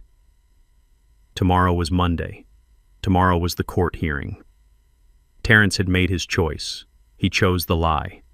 Tomorrow I would tell the truth. And the truth was going to set me free, but it was going to bury him. I lay back down. I did not sleep. I watched the shadows lengthen and shorten as the cars passed by outside. I was ready. The grief was gone. Only the cold, hard resolve remained. The judge was waiting, and I had a story to tell. Monday morning arrived with the sterile coldness of a hospital waiting room, but it was the Fulton County Family Court. The air smelled of floor wax and desperation. I sat at the defendant's table, my hands folded in my lap, staring at the wood grain. I wore my old cardigan, the one with the frayed cuffs. I looked small. I looked diminished. I looked exactly like the man my daughter-in-law Paige had described in her petition, a man who could no longer be trusted with his own life. Paige sat at the plaintiff's table to my left. She was dressed in a modest navy blue suit, her hair pulled back in a severe bun. She wore no jewelry. She was playing the role of the concerned, burden-carrying relative to perfection. Beside her sat her lawyer, a man named Mr. Sterling, who wore a suit that cost more than my first car. He was shuffling papers, looking bored and confident. Terrence sat in the gallery directly behind them. He was hunched over his elbows on his knees, his head in his hands. He looked like a man waiting for the executioner's axe. He knew what he had done in my bedroom the night before. He knew he had crossed a line from which there was no return. "All rise," the bailiff bellowed. We stood. Judge Sylvia Holloway swept into the room. She was a formidable woman with sharp eyes behind wire-rimmed glasses. She took her seat and surveyed the room. Her gaze lingered on me for a moment before turning to Paige's lawyer. In the matter of the guardianship of Desmond Bell, she read from the docket. "Counsel, you may proceed." Mr. Sterling stood up, buttoning his jacket. "Thank you, Your Honor. We are here today because Mr. Desmond Bell is suffering from rapid and severe cognitive decline. He has become a danger to himself and others. He has exhibited paranoid delusions, violent outbursts, and an inability to perform basic hygiene tasks. His family loves him dearly and simply wants to ensure he is in a safe facility where he can receive the 24-hour care he requires." He gestured to Paige. "Mrs. Paige Bell has been his primary caregiver since the sudden death of his wife last week. She has witnessed this decline firsthand." Judge Holloway nodded. "Call your witness." Paige took the stand. She swore to tell the truth. The irony was thick enough to choke on. Mrs. Bell, tell the court what you have observed, Sterling asked gently.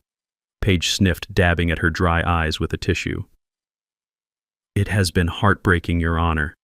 He forgets where he is.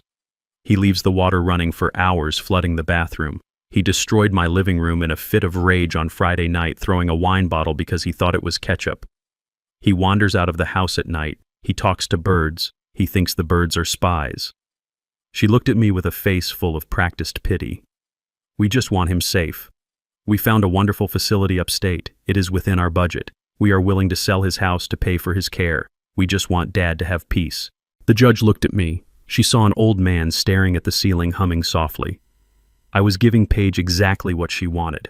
I was giving her the crazy old man. Mr. Sterling presented Dr. Thorne's affidavit. Your Honor, we have a signed evaluation from Dr. Eris Thorne, a respected specialist. He confirms a diagnosis of advanced dementia with paranoid features. He recommends immediate institutionalization. Judge Holloway took the paper. She read it. She frowned. This seems conclusive, she said. She turned to me. Mr. Bell, do you have anything to say? Do you understand why you are here? I looked at the judge. I blinked slowly. I like the birds. I said, my voice trembling. The birds know about the money. Paige let out a sob. See, Your Honor, he is gone. Judge Holloway sighed. She picked up her gavel. It seems clear that Mr. Bell lacks the capacity to manage his own affairs. I am inclined to grant the emergency guardianship to Mrs. Paige Bell. She raised the gavel. Objection. The voice boomed from the back of the courtroom. It was deep, resonant, and filled with authority. Every head turned. Harper Vance was standing in the doorway. He was not wearing a suit today. He was wearing the armor of war. A charcoal gray three-piece suit, a silk tie, and a look of cold fury. He walked down the center aisle, his briefcase swinging by his side. Who are you, Judge? Holloway demanded, lowering the gavel but not striking it. I am Harper Vance, attorney at law, Harper said, stopping at the gate. And I represent Mr. Desmond Bell. I am entering my appearance as defense counsel, and I have a motion to dismiss based on fraud, bribery, and conspiracy. Paige stood up. Who is this? We didn't hire him. Desmond doesn't have a lawyer. He doesn't even know what a lawyer is. Sit down, Mrs. Bell, the judge snapped. Mr. Vance approached the bench. Harper walked through the gate. He came to my table. He put a hand on my shoulder. Hello, Desmond, he said softly, ready to drop the hammer. I looked up at him. The fog cleared from my eyes. I sat up straight. I buttoned my cardigan. I am ready, Harper, I said, my voice clear and strong. Paige gasped. Terrence made a choking sound in the gallery. Mr. Sterling looked confused. Your Honor, this man is clearly not retained by the defendant. The defendant is incompetent. That is the subject of this hearing, Mr. Sterling, the judge said. Mr. Vance, you made some serious allegations. Fraud. Bribery. Do you have proof? I do, Your Honor, Harper said. He placed his briefcase on the table and clicked it open. I have 3 exhibits, Your Honor. Exhibit A is a high-fidelity audio recording taken yesterday morning in Mr. Bell's bedroom. He pulled out a small speaker and connected it to his tablet. He pressed play. The courtroom filled with the sound of Dr. Thorne's nervous voice. He is threatening me. Then Paige's voice, sharp and vicious. You have to. I paid you. You took the money, heiress. If you walk out that door without signing, I will tell everyone about your malpractice settlement. Then the sound of paper tearing, and finally Paige's voice again. Here, take it, and keep your mouth shut. The silence in the courtroom was absolute. Paige had turned white. She gripped the railing of the witness stand, her knuckles bloodless. Judge Holloway's face turned into stone. Is that your voice, Mrs. Bell? The judge asked, her voice dangerously quiet. Paige stammered. That is doctored. It is a fake. Deep fake. AI. Harper didn't even look at her.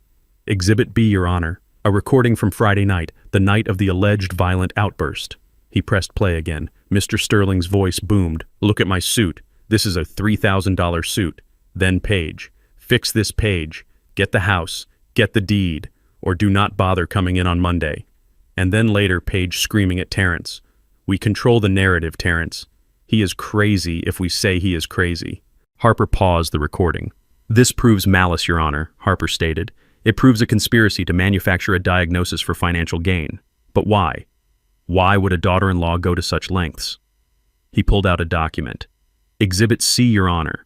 This is an employment contract between Paige Bell and Apex Realty, specifically the underwriting guarantee clause. Harper held up the paper.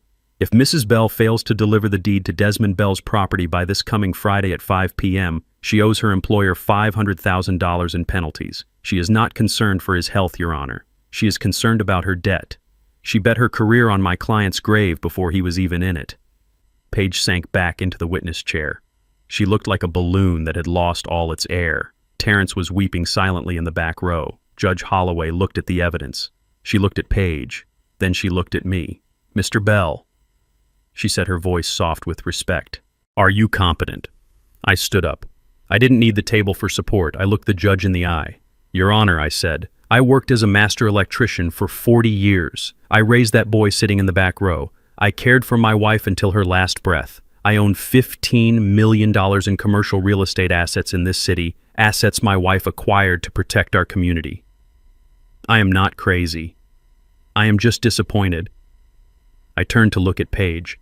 I pretended to be confused because I wanted to see how far you would go, I said. I wanted to see if there was any love in you, any humanity. But there was only greed. Paige did not speak. She stared at the floor, trembling. Judge Holloway slammed her gavel down. It sounded like a gunshot. Petition denied with prejudice, the judge roared. Mr. Vance, please turn all this evidence over to the district attorney's office immediately. She pointed the gavel at Paige. Mrs. Bell, you are to vacate the plaintiff's table. I am issuing an immediate restraining order. You are to have no contact with Mr. Bell or his assets, and I am recommending that the DA open an investigation into elder abuse, fraud, and conspiracy. She looked at Terrence. And you, sir, you sat there and let this happen to your father. Shame on you. The judge stood up. This court is adjourned. Bailiffs moved toward Paige. She stood up shakily. It was not supposed to be like this, she whispered. It was a sure thing. Harper packed up his briefcase. He looked at me and smiled. Let us go, Desmond, he said. We have a lot of work to do. We walked down the aisle. Terrence looked up as I passed. Dad, he choked out. Dad, please. I didn't stop. I didn't slow down. I walked past him like he was a stranger. We walked out of the courthouse into the bright afternoon sun. The air tasted sweet. It tasted like freedom. But I wasn't done. I took out my phone. I dialed Etta at the bank. Etta, I said, activate Phase 2. What is Phase 2? Harper asked, raising an eyebrow. I looked at him. My eyes were dry. My heart was hard. Phase 2 is the foreclosure, I said. Beatrice owned the note on their luxury condo, too. She bought it 6 months ago when their bank was offloading bad debt. They haven't paid their mortgage in 3 months. Harper laughed, a genuine, delighted laugh. You are going to evict them, he asked. I nodded. They tried to take my home, I said. Now I am going to take theirs. I walked toward Harper's car. The trial was over. The punishment was just beginning. The marble steps of the courthouse felt solid beneath my feet as I walked out into the afternoon sun. Harper walked beside me, his stride long and confident. Behind us, Paige and Terrence were stumbling out into the light, looking like survivors of a shipwreck. They were squinting against the brightness, dazed by the speed at which their lives had just unraveled. I stopped near the fountain in the plaza. I wanted to watch. I wanted to see the first domino fall. It did not take long. Paige's phone rang. It was a sharp, aggressive ringtone that cut through the city noise. She looked at the screen, and her face went from pale to ghostly white. She answered it, putting the phone to her ear with a trembling hand. Mr. Sterling, she said, her voice cracking, please let me explain. The judge was biased. We can appeal. I watched her face crumple. I could almost hear the shouting on the other end of the line. Sterling was a shark, and sharks do not tolerate failure. Paige flinched, holding the phone away from her ear as the volume rose. You are firing me, she shrieked. You cannot fire me. I have rights. She listened for another moment, and then her knees gave out. She literally sank onto the concrete steps, her expensive skirt bunching around her legs. $500,000, she whispered. I do not have $500,000. Please, sir. That clause was just a formality. You cannot enforce it. She listened again. Then the line went dead. She stared at the phone as if it were a bomb that had just detonated in her hand. She looked up and saw me standing there. Her eyes were black holes of terror. He activated the clause, she screamed at me. He is suing me for the full amount. He is freezing my accounts. He is taking my commission. He is destroying me. I looked at her. I adjusted my cuffs. You signed the contract, Paige? I said, my voice carrying over the distance. You bet against the wrong man.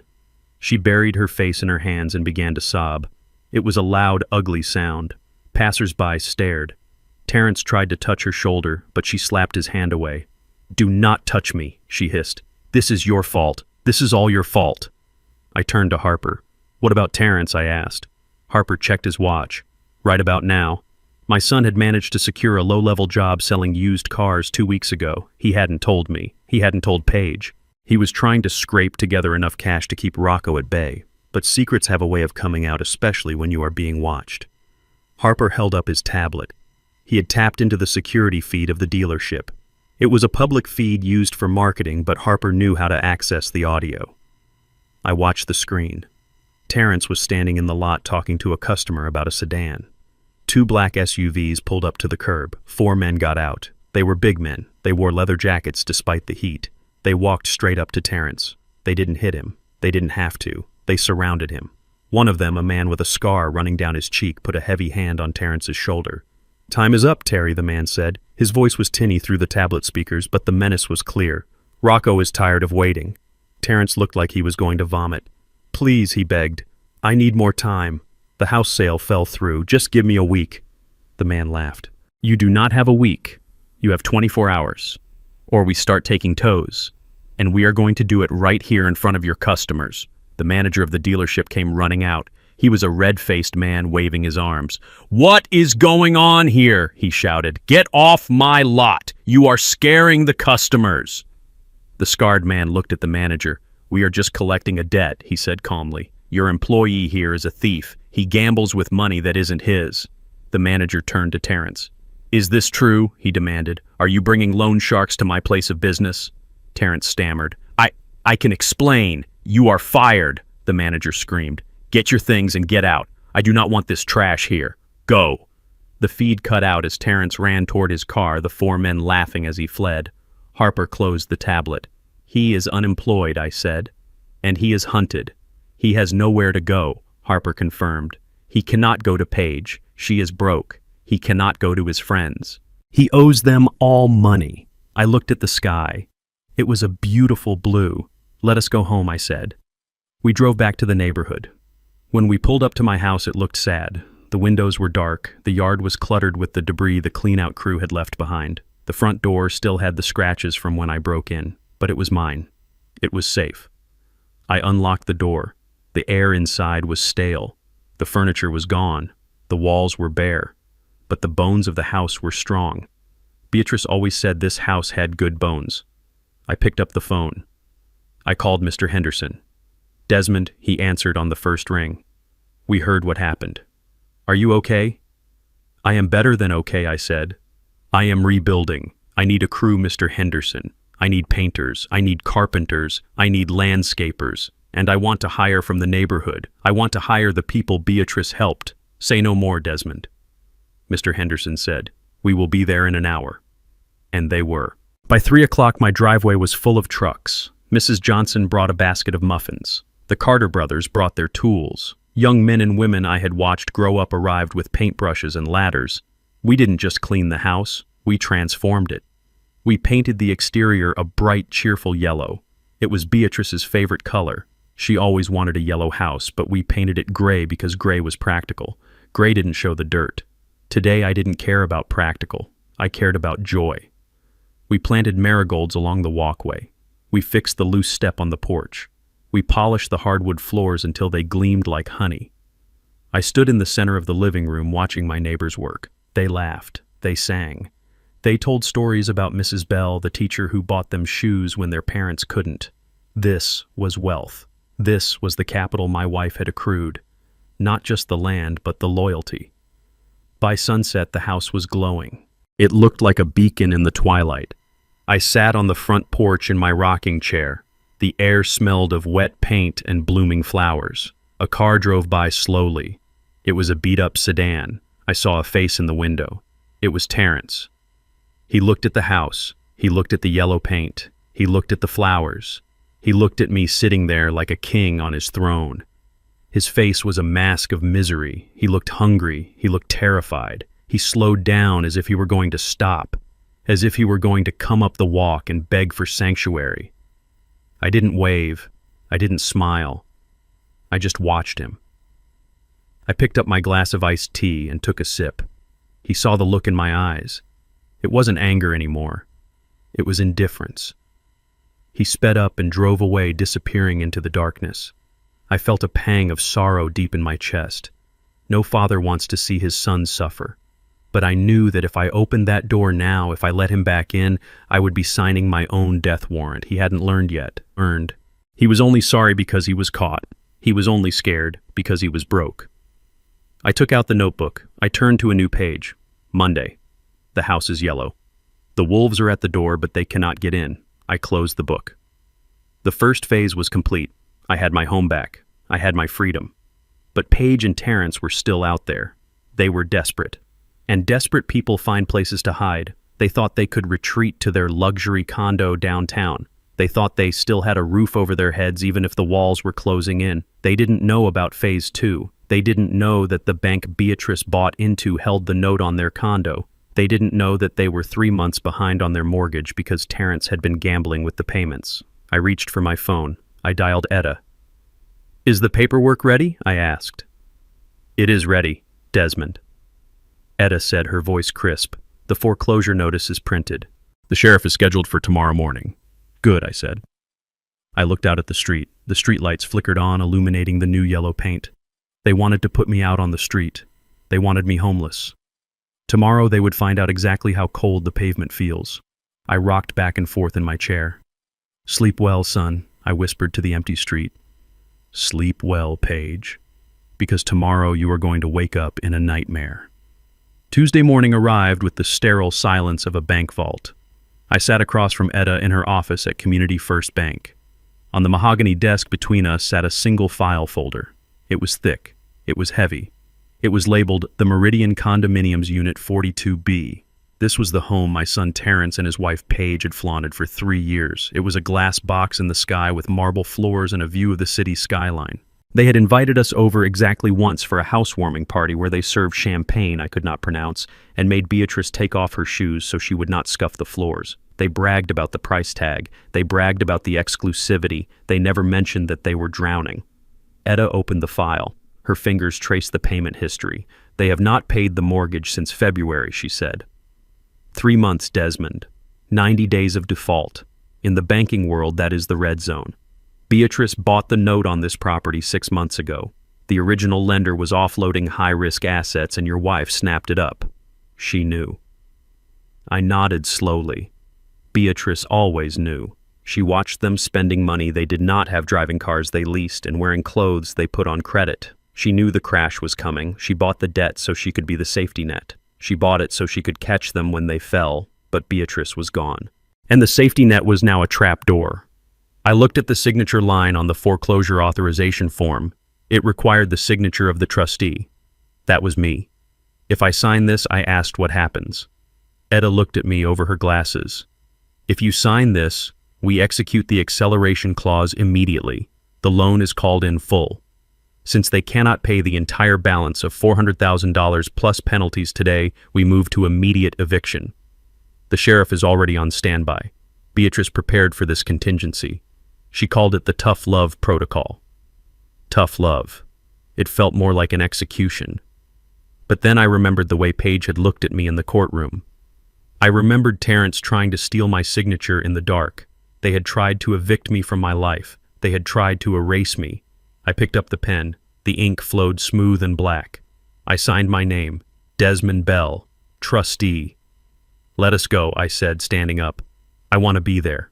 We drove to the Meridian in Etta's sensible sedan. Harper met us in the lobby. He had the sheriff with him, a large man named Deputy Miller, who looked like he could move a mountain without breaking a sweat. We rode the elevator to the 42nd floor. The silence in the car was thick.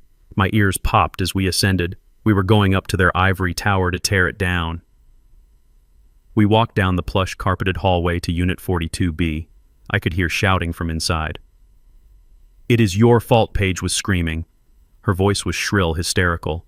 "You told me you paid it. You told me the transfer went through. I did pay it, Terrence shouted back.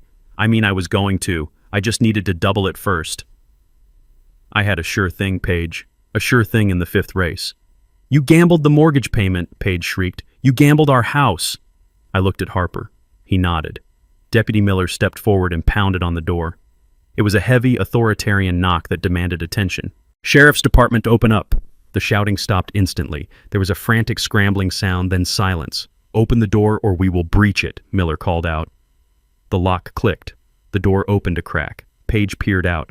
She looked wrecked. Her hair was messy, her eyes swollen. She was wearing a silk robe that looked stained. What is it? She whispered. Deputy Miller pushed the door open. He stepped inside, filling the entryway. Eviction order, ma'am, he said, handing her the paper. This property has been foreclosed upon by the lien holder. You are trespassing. You have 15 minutes to vacate the premises. Paige stared at the paper. Her hands shook violently. Foreclosed, she stammered. No, that is impossible. We have a grace period. We have rights. Your grace period expired 30 days ago, Miller said impassively. The note holder has accelerated the loan. Unless you have $412,000 in cash right now, you have to leave. Paige turned to Terrence, who was cowering by the kitchen island. Fix this, she screamed. Do something. Terrence looked at the floor. I cannot, he whispered. I do not have it. Then I stepped into the apartment. I walked past the sheriff. I walked past Paige. I stood in the center of the living room looking at the view. It was a nice view. You could see my neighborhood from here, way off in the distance, a patch of green and brown against the gray city. Hello, son, I said. Terrence looked up. His face went gray. Dad, what are you doing here? Paige demanded, pulling her robe tighter. Did you come to gloat? Get out of my house. I turned to face her. It is not your house, Paige, I said calmly. It never was. You were just renting it from the bank. And today the landlord is calling in the rent. What are you talking about? She spat. We have a mortgage with City National. Not anymore, Harper said, stepping forward. He held up a document. City National sold your distressed mortgage 6 months ago. They sold it to a private holding company, the Beatrice Bell Community Trust. Paige's mouth fell open. She looked from Harper to me. Beatrice, she whispered. Your wife. My wife, I confirmed. She bought your debt, Paige. She knew you were in trouble. She wanted to protect you. She was going to let you stay here. She was going to help you restructure the payments. All you had to do was be decent.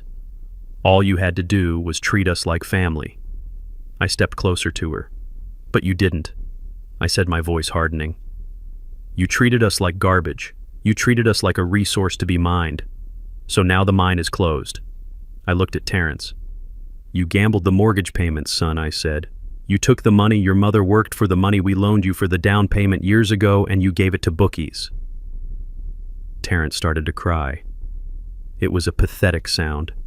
Dad, I am sorry. I can fix it. Just give me a loan. Just pay off the balance. You have millions now. I know you do. Just write a check. I looked at him. I looked at the man who had tried to steal my signature while I slept. No, I said. Sheriff, remove them. Deputy Miller moved forward. All right, folks, let us go. Grab your essentials. Anything else goes to the curb. Paige tried to run to the bedroom. My jewelry, she screamed. My furs. Miller grabbed her arm. Essentials, ma'am. Medications and documents. You can come back for the rest with a scheduled appointment. Right now you leave. He marched them toward the door. Terrence grabbed a pair of sneakers. Paige grabbed her purse. That was it. They were shoved out into the hallway.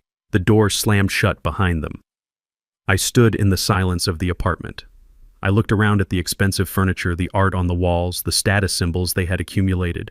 It was all dust. It was all fake. I walked out. We took the elevator down. When we got to the lobby, Paige and Terrence were arguing with the doorman. You cannot kick us out, Paige was yelling. We live here. I am sorry, Mrs. Bell, the doorman said, looking uncomfortable. The sheriff's order is clear. You are barred from the building.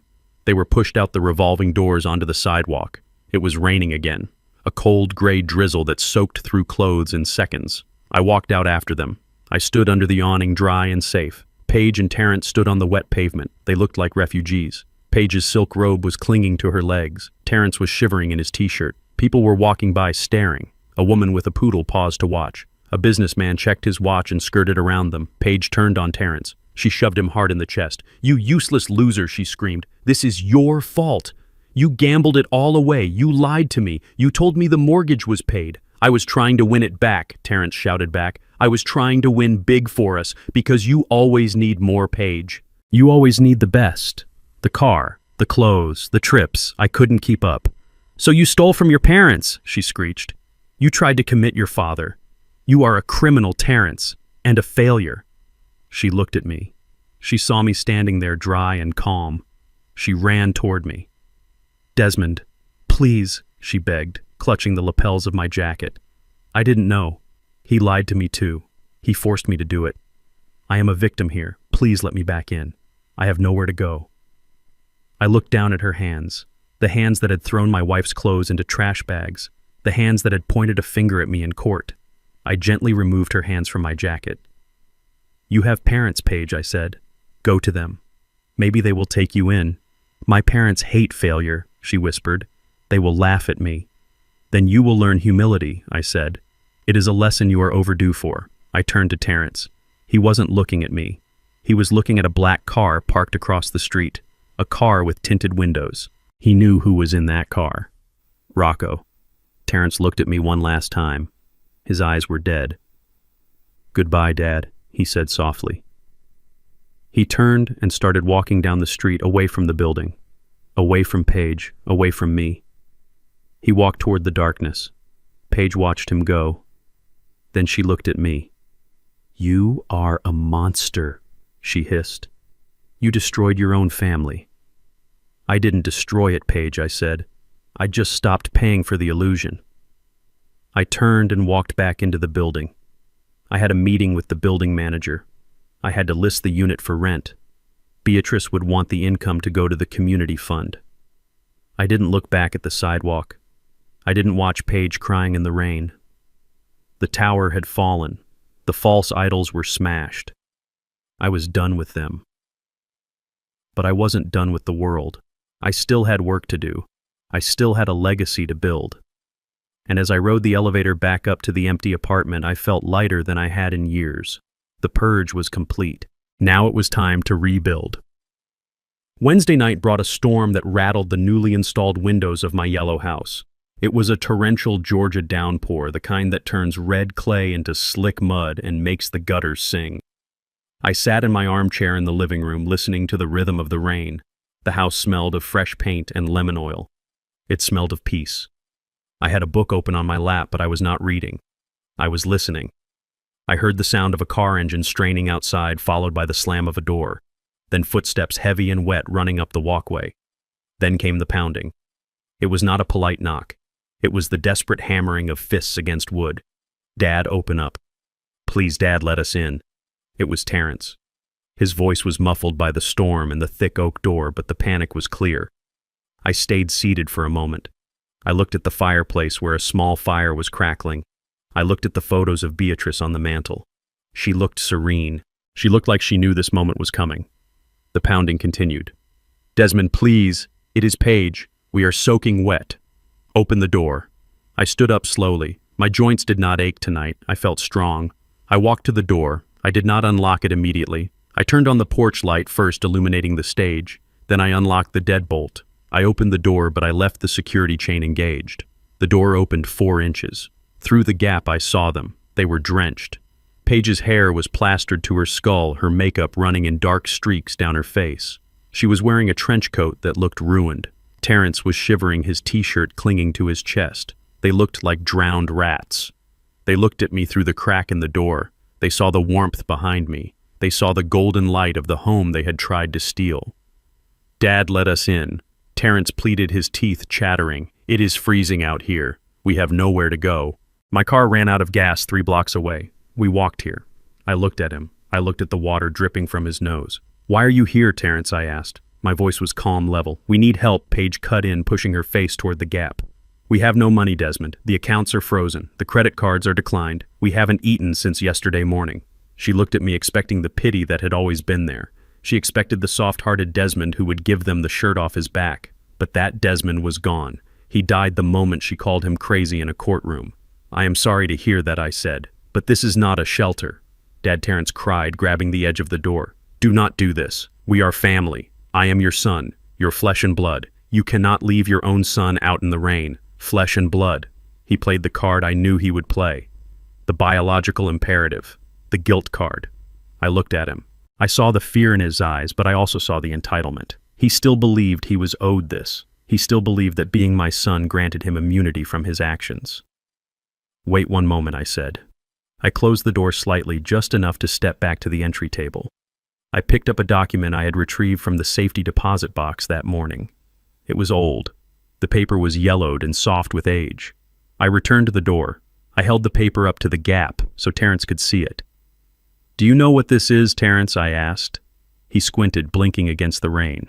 What? No. Open the door, Dad. This is your adoption certificate, I said. Terrence froze. Paige stopped shivering for a second, staring at the paper. Beatrice and I could not have children, I said, my voice carrying over the sound of the rain. We tried for 10 years. We prayed. We cried. And then we found you. You were 2 years old. You were in the foster system. Nobody wanted you because you were sickly. You cried all night. I looked into his eyes. We chose you, Terrence. We walked into that office, and we pointed at you, and we said, that is our son. We didn't make you by accident. We didn't inherit you. We chose you. We promised to love you and protect you, and we did. For 30 years, we put you first. Terrence looked down. He knew this story. But he had never heard it told like this, not as a bedtime story, but as an indictment. I chose you as a son, I said, my voice hardening.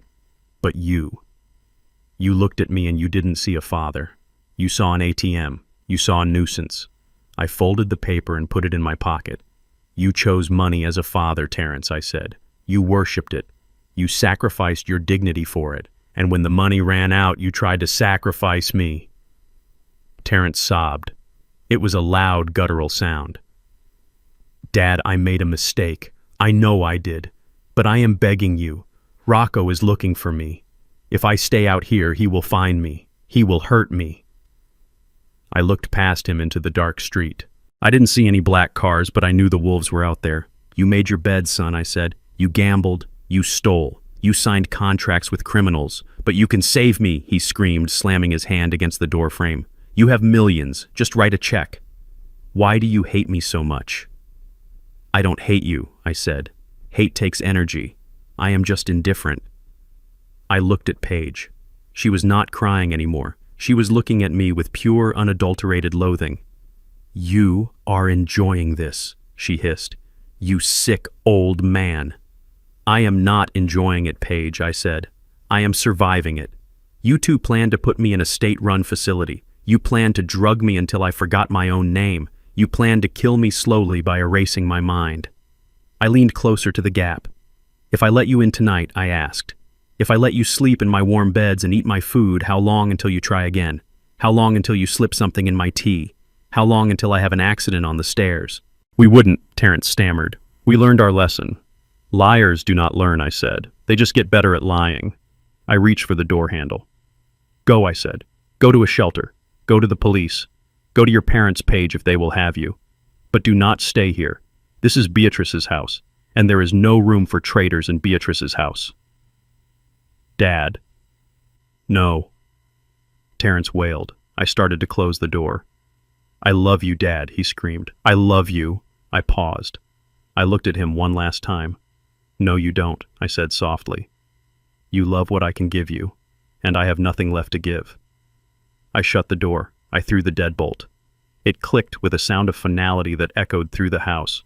I stood there for a moment, leaning my forehead against the cool wood. Outside, I could hear Terrence screaming. I could hear Paige cursing. I could hear the rain pounding against the roof, trying to wash away the sin. I felt a tear roll down my cheek. It was hot and salty. It was the last tear I would shed for them. I turned around. The living room was warm. The fire was bright. I walked back to my chair. I picked up my book.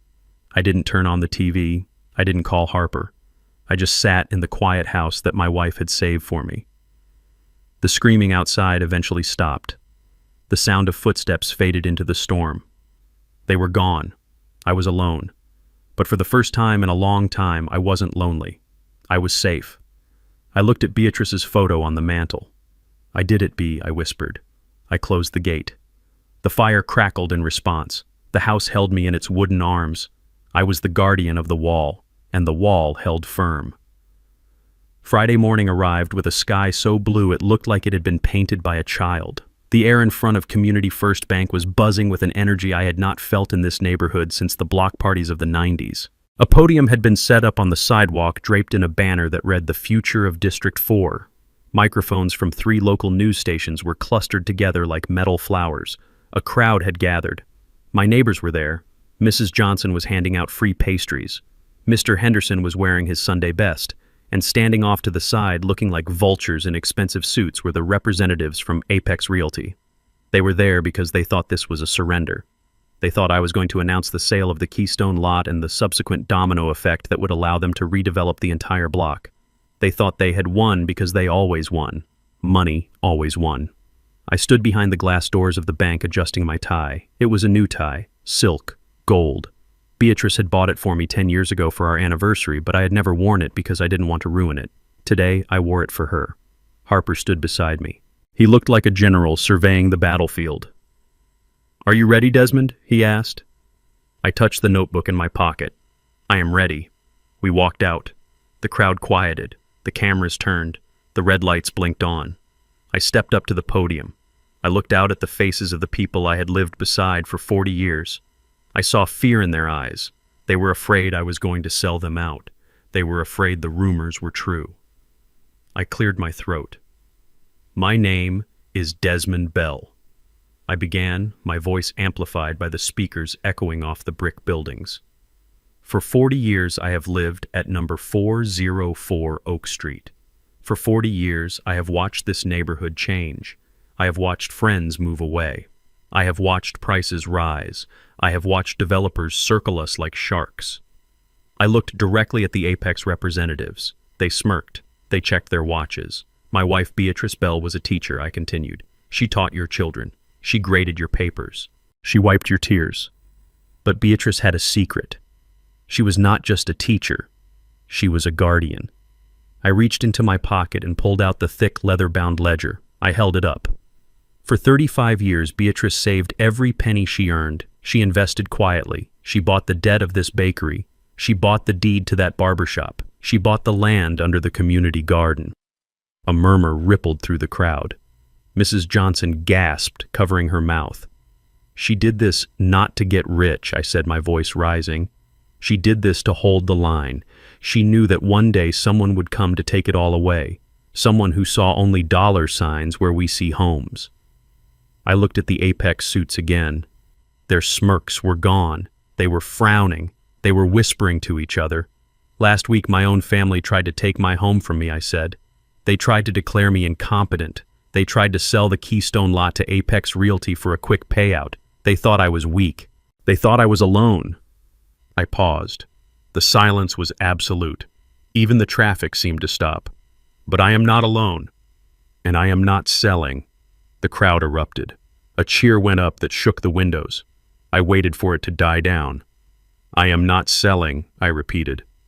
"Instead, I am giving it away." The Apex lead representative stepped forward. "You cannot do that," he shouted over the crowd. "We have a letter of intent. We have zoning rights." I ignored him.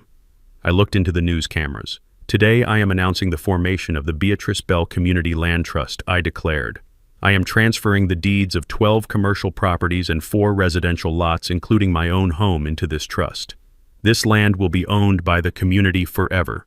It can never be sold to private developers. It can never be rezoned for luxury condos."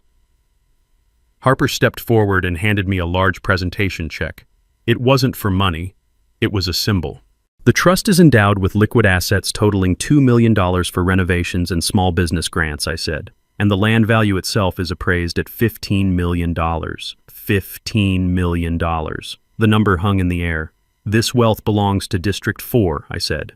"We will build affordable housing. We will expand the library. We will keep our businesses Black-owned and family-operated. Beatrice Bell did not save this neighborhood to sell it. She saved it to free it." The crowd went wild. People were crying. Mr. Henderson was hugging Mrs. Johnson. It was a celebration of survival.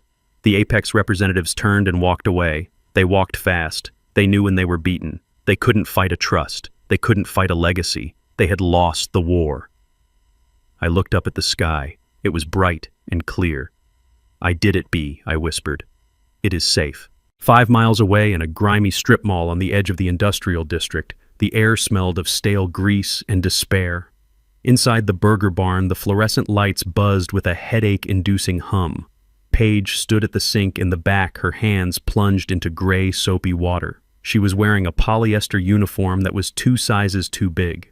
A paper hat was pinned to her hair, which was frizzy and unwashed. She was scrubbing a deep fryer basket, scraping off burnt batter. Her fingernails, once perfectly manicured, were chipped and broken. Her feet ached in cheap sneakers. She had been fired on Tuesday, sued on Wednesday, evicted on Thursday. And today, Friday, she was a dishwasher making minimum wage. It was the only job she could get that paid cash under the table because her bank accounts were frozen by the lawsuit from Apex. "Hurry up with those baskets," the manager shouted. He was a pimply teenager 10 years younger than her. "We have a lunch rush coming." "I am going as fast as I can," Paige muttered, keeping her head down. She hated the smell. She hated the grease. She hated the world. She looked up at the small television mounted in the corner of the kitchen. It was usually tuned to sports, but today it was on the local news. Breaking news, the banner read. "Local hero donates millions to save historic district." Paige squinted. The screen was grainy. She saw a crowd of people. She saw a podium. Then the camera zoomed in. She dropped the fryer basket. It splashed into the water, sending a wave of dirty suds onto her apron. It was Desmond. He looked distinguished. He looked powerful. He was wearing a gold tie she had never seen. He was standing next to the lawyer, Harper Vance. Paige froze. She couldn't breathe. She leaned closer to the screen, ignoring the manager shouting at her to pick up the basket. $15 million in assets, the news anchor was saying. Desmond Bell revealed today that his late wife Beatrice had quietly acquired nearly 40% of the commercial district. In a stunning move, Mr. Bell has placed all assets into a community trust, ensuring the neighborhood remains protected from developers like Apex Realty. $15 million. Paige's knees gave out. She grabbed the edge of the sink to keep from falling. 15 million. She did the math in her head instantly. It was a reflex. If she had just been kind, if she had just waited, if she had treated Desmond like a human being instead of a nuisance. Terrence was the only heir. Desmond was old. If she had played the long game, if she had been a loving daughter-in-law, she would be controlling a $15 million estate right now. She would be the queen of the district. She would be cutting ribbons and giving interviews. Instead, she was scrubbing grease off a wire basket for $7 an hour. She thought about the $500,000 debt she owed Apex. She thought about the luxury condo she lost. She thought about her car, which had been repossessed that morning. It was all gone. And it was all her fault. She had looked at a gold mine and seen a dirt pile. She had looked at a king and seen a peasant. The news anchor continued. Mr. Bell stated that his family tried to intervene, but he realized that the best way to honor his wife was to give the wealth back to the people who helped build it. Family. He meant her. He was talking about her on live television. A sob ripped from her throat. It was a sound of pure agony. "Hey, lady, are you going to work or what?" the manager yelled. Paige looked at him. She looked at the sink. She looked at the TV screen where Desmond was shaking hands and smiling a smile of pure victory. She screamed. It was a primal scream of regret. She swept her arm across the counter, knocking a stack of clean plates to the floor. They shattered with a crash that echoed the breaking of her own life. "You are fired," the manager shouted, pointing at the door. "Get out! Get out now!" Paige untied her apron. She let it fall to the greasy floor. She walked out the back door into the alley. It was raining. Of course it was raining. She sat down on a milk crate next to the dumpster. She put her head in her hands. She had lost everything. And the worst part was knowing that the treasure she had been hunting was right there in front of her the whole time, wearing a flannel shirt and gardening trousers. She had held the winning lottery ticket and she had thrown it in the trash because it looked wrinkled. She cried until her throat was raw. But no one came to comfort her. No one cared. She was alone in the alley behind a burger joint while Desmond Bell was being crowned a hero 5 miles away. The punishment was absolute. The justice was poetic. And as the rain soaked her cheap uniform, Paige realized that this was not just a bad day. This was her life now. She had built this cage bar by bar with her own greed, and now she had to live in it. 6 months is a long time in the life of a garden. It is enough time for the marigolds to bloom and fade and bloom again. It is enough time for the soil to settle over a grave. And it is enough time for a neighborhood to heal. I stood on my back porch on a warm Saturday afternoon watching the smoke rise from the grill. The smell of hickory and barbecue sauce filled the air, mixing with the laughter of my neighbors. The backyard was full. Mrs. Johnson was manning the potato salad station, her face beaming under a wide-brimmed hat. Mr. Henderson was teaching a group of teenagers how to play horseshoes. And sitting at the picnic table with his sleeves rolled up and a plate of ribs in front of him was Harper Vance. He looked different without his suit. He looked younger. He was laughing at something Mrs. Johnson said, his head thrown back, his smile genuine and unguarded. He came over every Saturday now. Sometimes we discussed trust business, reviewing grant applications for new businesses or approving repairs for the community center. But mostly we just talked. We talked about baseball. We talked about jazz. We talked about life. He was the son I had always wanted. He was the man Terrence could have been if he hadn't been poisoned by greed. Beatrice had chosen him years ago when she paid his tuition, and now I knew why.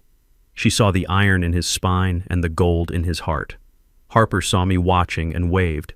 He stood up and walked over to the grill, handing me a cold soda. "You are burning the chicken, Desmond," he teased. "I am caramelizing it," I corrected, flipping a drumstick. "There is a difference." Harper leaned against the railing, looking out at the yard. "I got the final papers today," he said, his voice dropping to a confidential tone. "The divorce decree. It is official. Terrence and Paige are no longer married." I nodded, keeping my eyes on the fire. It was inevitable. Rats eat each other when the ship sinks. "Where is she?" I asked. "Ohio," Harper said. "She moved back in with her parents in Dayton. She declared Chapter 7 bankruptcy last week. Apex Realty won the judgment for the contract breach. They are garnishing her wages for the next 10 years. She is working as a receptionist at a dental office." I felt a flicker of satisfaction, but it was brief. Paige was gone. She was a ghost, a bad memory that had been exorcised from this house. She was living the mediocre life she had always feared, and that was punishment enough. "And Terrence?" I asked. The name still tasted like ash in my mouth. Harper pointed toward the alley behind the house. "He is working the afternoon shift," Harper said quietly. "He is on the truck." I walked to the edge of the porch and looked over the fence. The city sanitation truck was rumbling down the alleyway, its brakes squealing. 2 men in neon yellow vests were hopping off the back, grabbing the heavy plastic bins and emptying them into the compactor. One of them was a big man with a beard.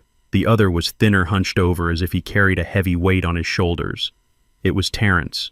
He looked older. His hair was thinning and his face was lined with exhaustion. He grabbed Mrs. Johnson's trash bin, dragging it to the truck. He looked up for a split second. Our eyes met across the yard. I didn't see the arrogant man who demanded steak while I ate a burger. I didn't see the gambler who tried to steal my signature in the dark. I saw a broken man. I saw a man who had learned the value of $1 the hard way. He held my gaze for a heartbeat. There was no anger in his eyes anymore, only shame, deep, crushing shame. He looked at the yellow house. He looked at the party he wasn't invited to. He looked at Harper standing beside me, the son who had taken his place. He nodded once, a small jerky movement. Then he turned back to the trash bin. He emptied it, set it down on the curb, and jumped onto the back of the truck as it groaned away. I watched him go until the truck turned the corner. "Rocco got his money," Harper said softly. "Terrence sold his watch, his clothes, everything he owned. He is working double shifts to pay off the interest. He lives in a boarding house on the south side. It is clean, but it is small. He is alive," I said. "That is more than he deserves." "He is learning," Harper corrected. Finally, I turned back to the party. The music had changed to an upbeat Motown track. Mrs. Johnson was dancing with Mr. Henderson. The sun was beginning to set, casting a golden glow over everything. This was what Beatrice wanted. She didn't want a monument of stone. She wanted a living, breathing legacy. She wanted her money to fuel joy, not greed. I walked over to the picnic table and sat down. Harper sat beside me. "You know," Desmond, Harper said, wiping barbecue sauce from his lip, "you could have destroyed him completely. You could have pressed criminal charges. You could have sent him to prison." I shook my head. "Prison is just a room, Harper. Terrence is in a prison of his own making. He has to wake up every morning and look in the mirror and know that he threw away a kingdom for a bet. He has to know that he is emptying trash cans in the neighborhood he could have owned. That is a life sentence." I looked at the house. It stood strong and proud, its yellow paint bright against the darkening sky. Besides, I added, I do not have time for hate. Hate is heavy, it drags you down. I have too much work to do. Harper smiled. We have the ribbon cutting for the new library wing next week, the Beatrice Bell reading room. I smiled back. She would have loved that. She loved books. She said books were the only way to travel without moving your feet. I ate my dinner surrounded by friends. I listened to their stories. I laughed until my sides hurt. I felt the warmth of the community wrapped around me like a quilt. Later that night, after the guests had gone and Harper had driven home, I sat in the living room. I sat in Beatrice's favorite wingback chair. It still smelled faintly of her lavender potpourri. The house was quiet, but it wasn't empty. It was full of peace. I picked up the black notebook from the side table. It was my Bible now. I ran my hand over the leather cover. I thought about the doctor's note. Don't go home. Run. I had run. I had run a marathon. I had run through fire and lies and betrayal, and I had crossed the finish line standing up. I thought about Paige scrubbing dishes in Ohio. I thought about Terrence riding the back of a garbage truck. They were living the consequences of their character. They were reaping what they had sown. And me. I was sitting in a yellow house on a hill, the guardian of a legacy, the father of a community. I looked at the photo of Beatrice on the mantel. Her eyes seemed to twinkle in the firelight. I did it, Bea, I whispered. I cleaned house. I realized then that vengeance wasn't about inflicting pain. Pain was easy. Pain was cheap. True vengeance was thriving.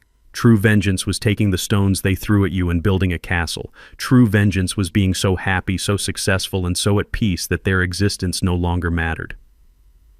I leaned back in the chair and closed my eyes. The best revenge is not killing, I said to the empty room, my voice steady and sure. It is living brilliantly on the failure of the enemy. I fell asleep in the chair with a smile on my face. Tomorrow was Sunday. I would go to church. I would visit Beatrice's grave, and I would tell her that the wall was holding. The neighborhood was safe. The wolves were gone, and the shepherd was awake. Life was good, and it was mine. This journey taught me that true power does not need to scream to be heard. My son and his wife chased the appearance of wealth, the luxury cars, the designer clothes, but they were spiritually bankrupt. They underestimated Beatrice and me because we were quiet, because we lived simply. They mistook humility for weakness. But as they learned the hard way, the loudest person in the room is rarely the strongest. Real legacy isn't about what you can show off. It's about who you protect and what you build when no one is watching. Never judge a book by its cover, because the person you try to bury might just be a seed waiting to grow. If you enjoyed this story of justice and redemption, please hit that like button, subscribe to the channel, and tell me in the comments. Have you ever had to teach someone a hard lesson about respect?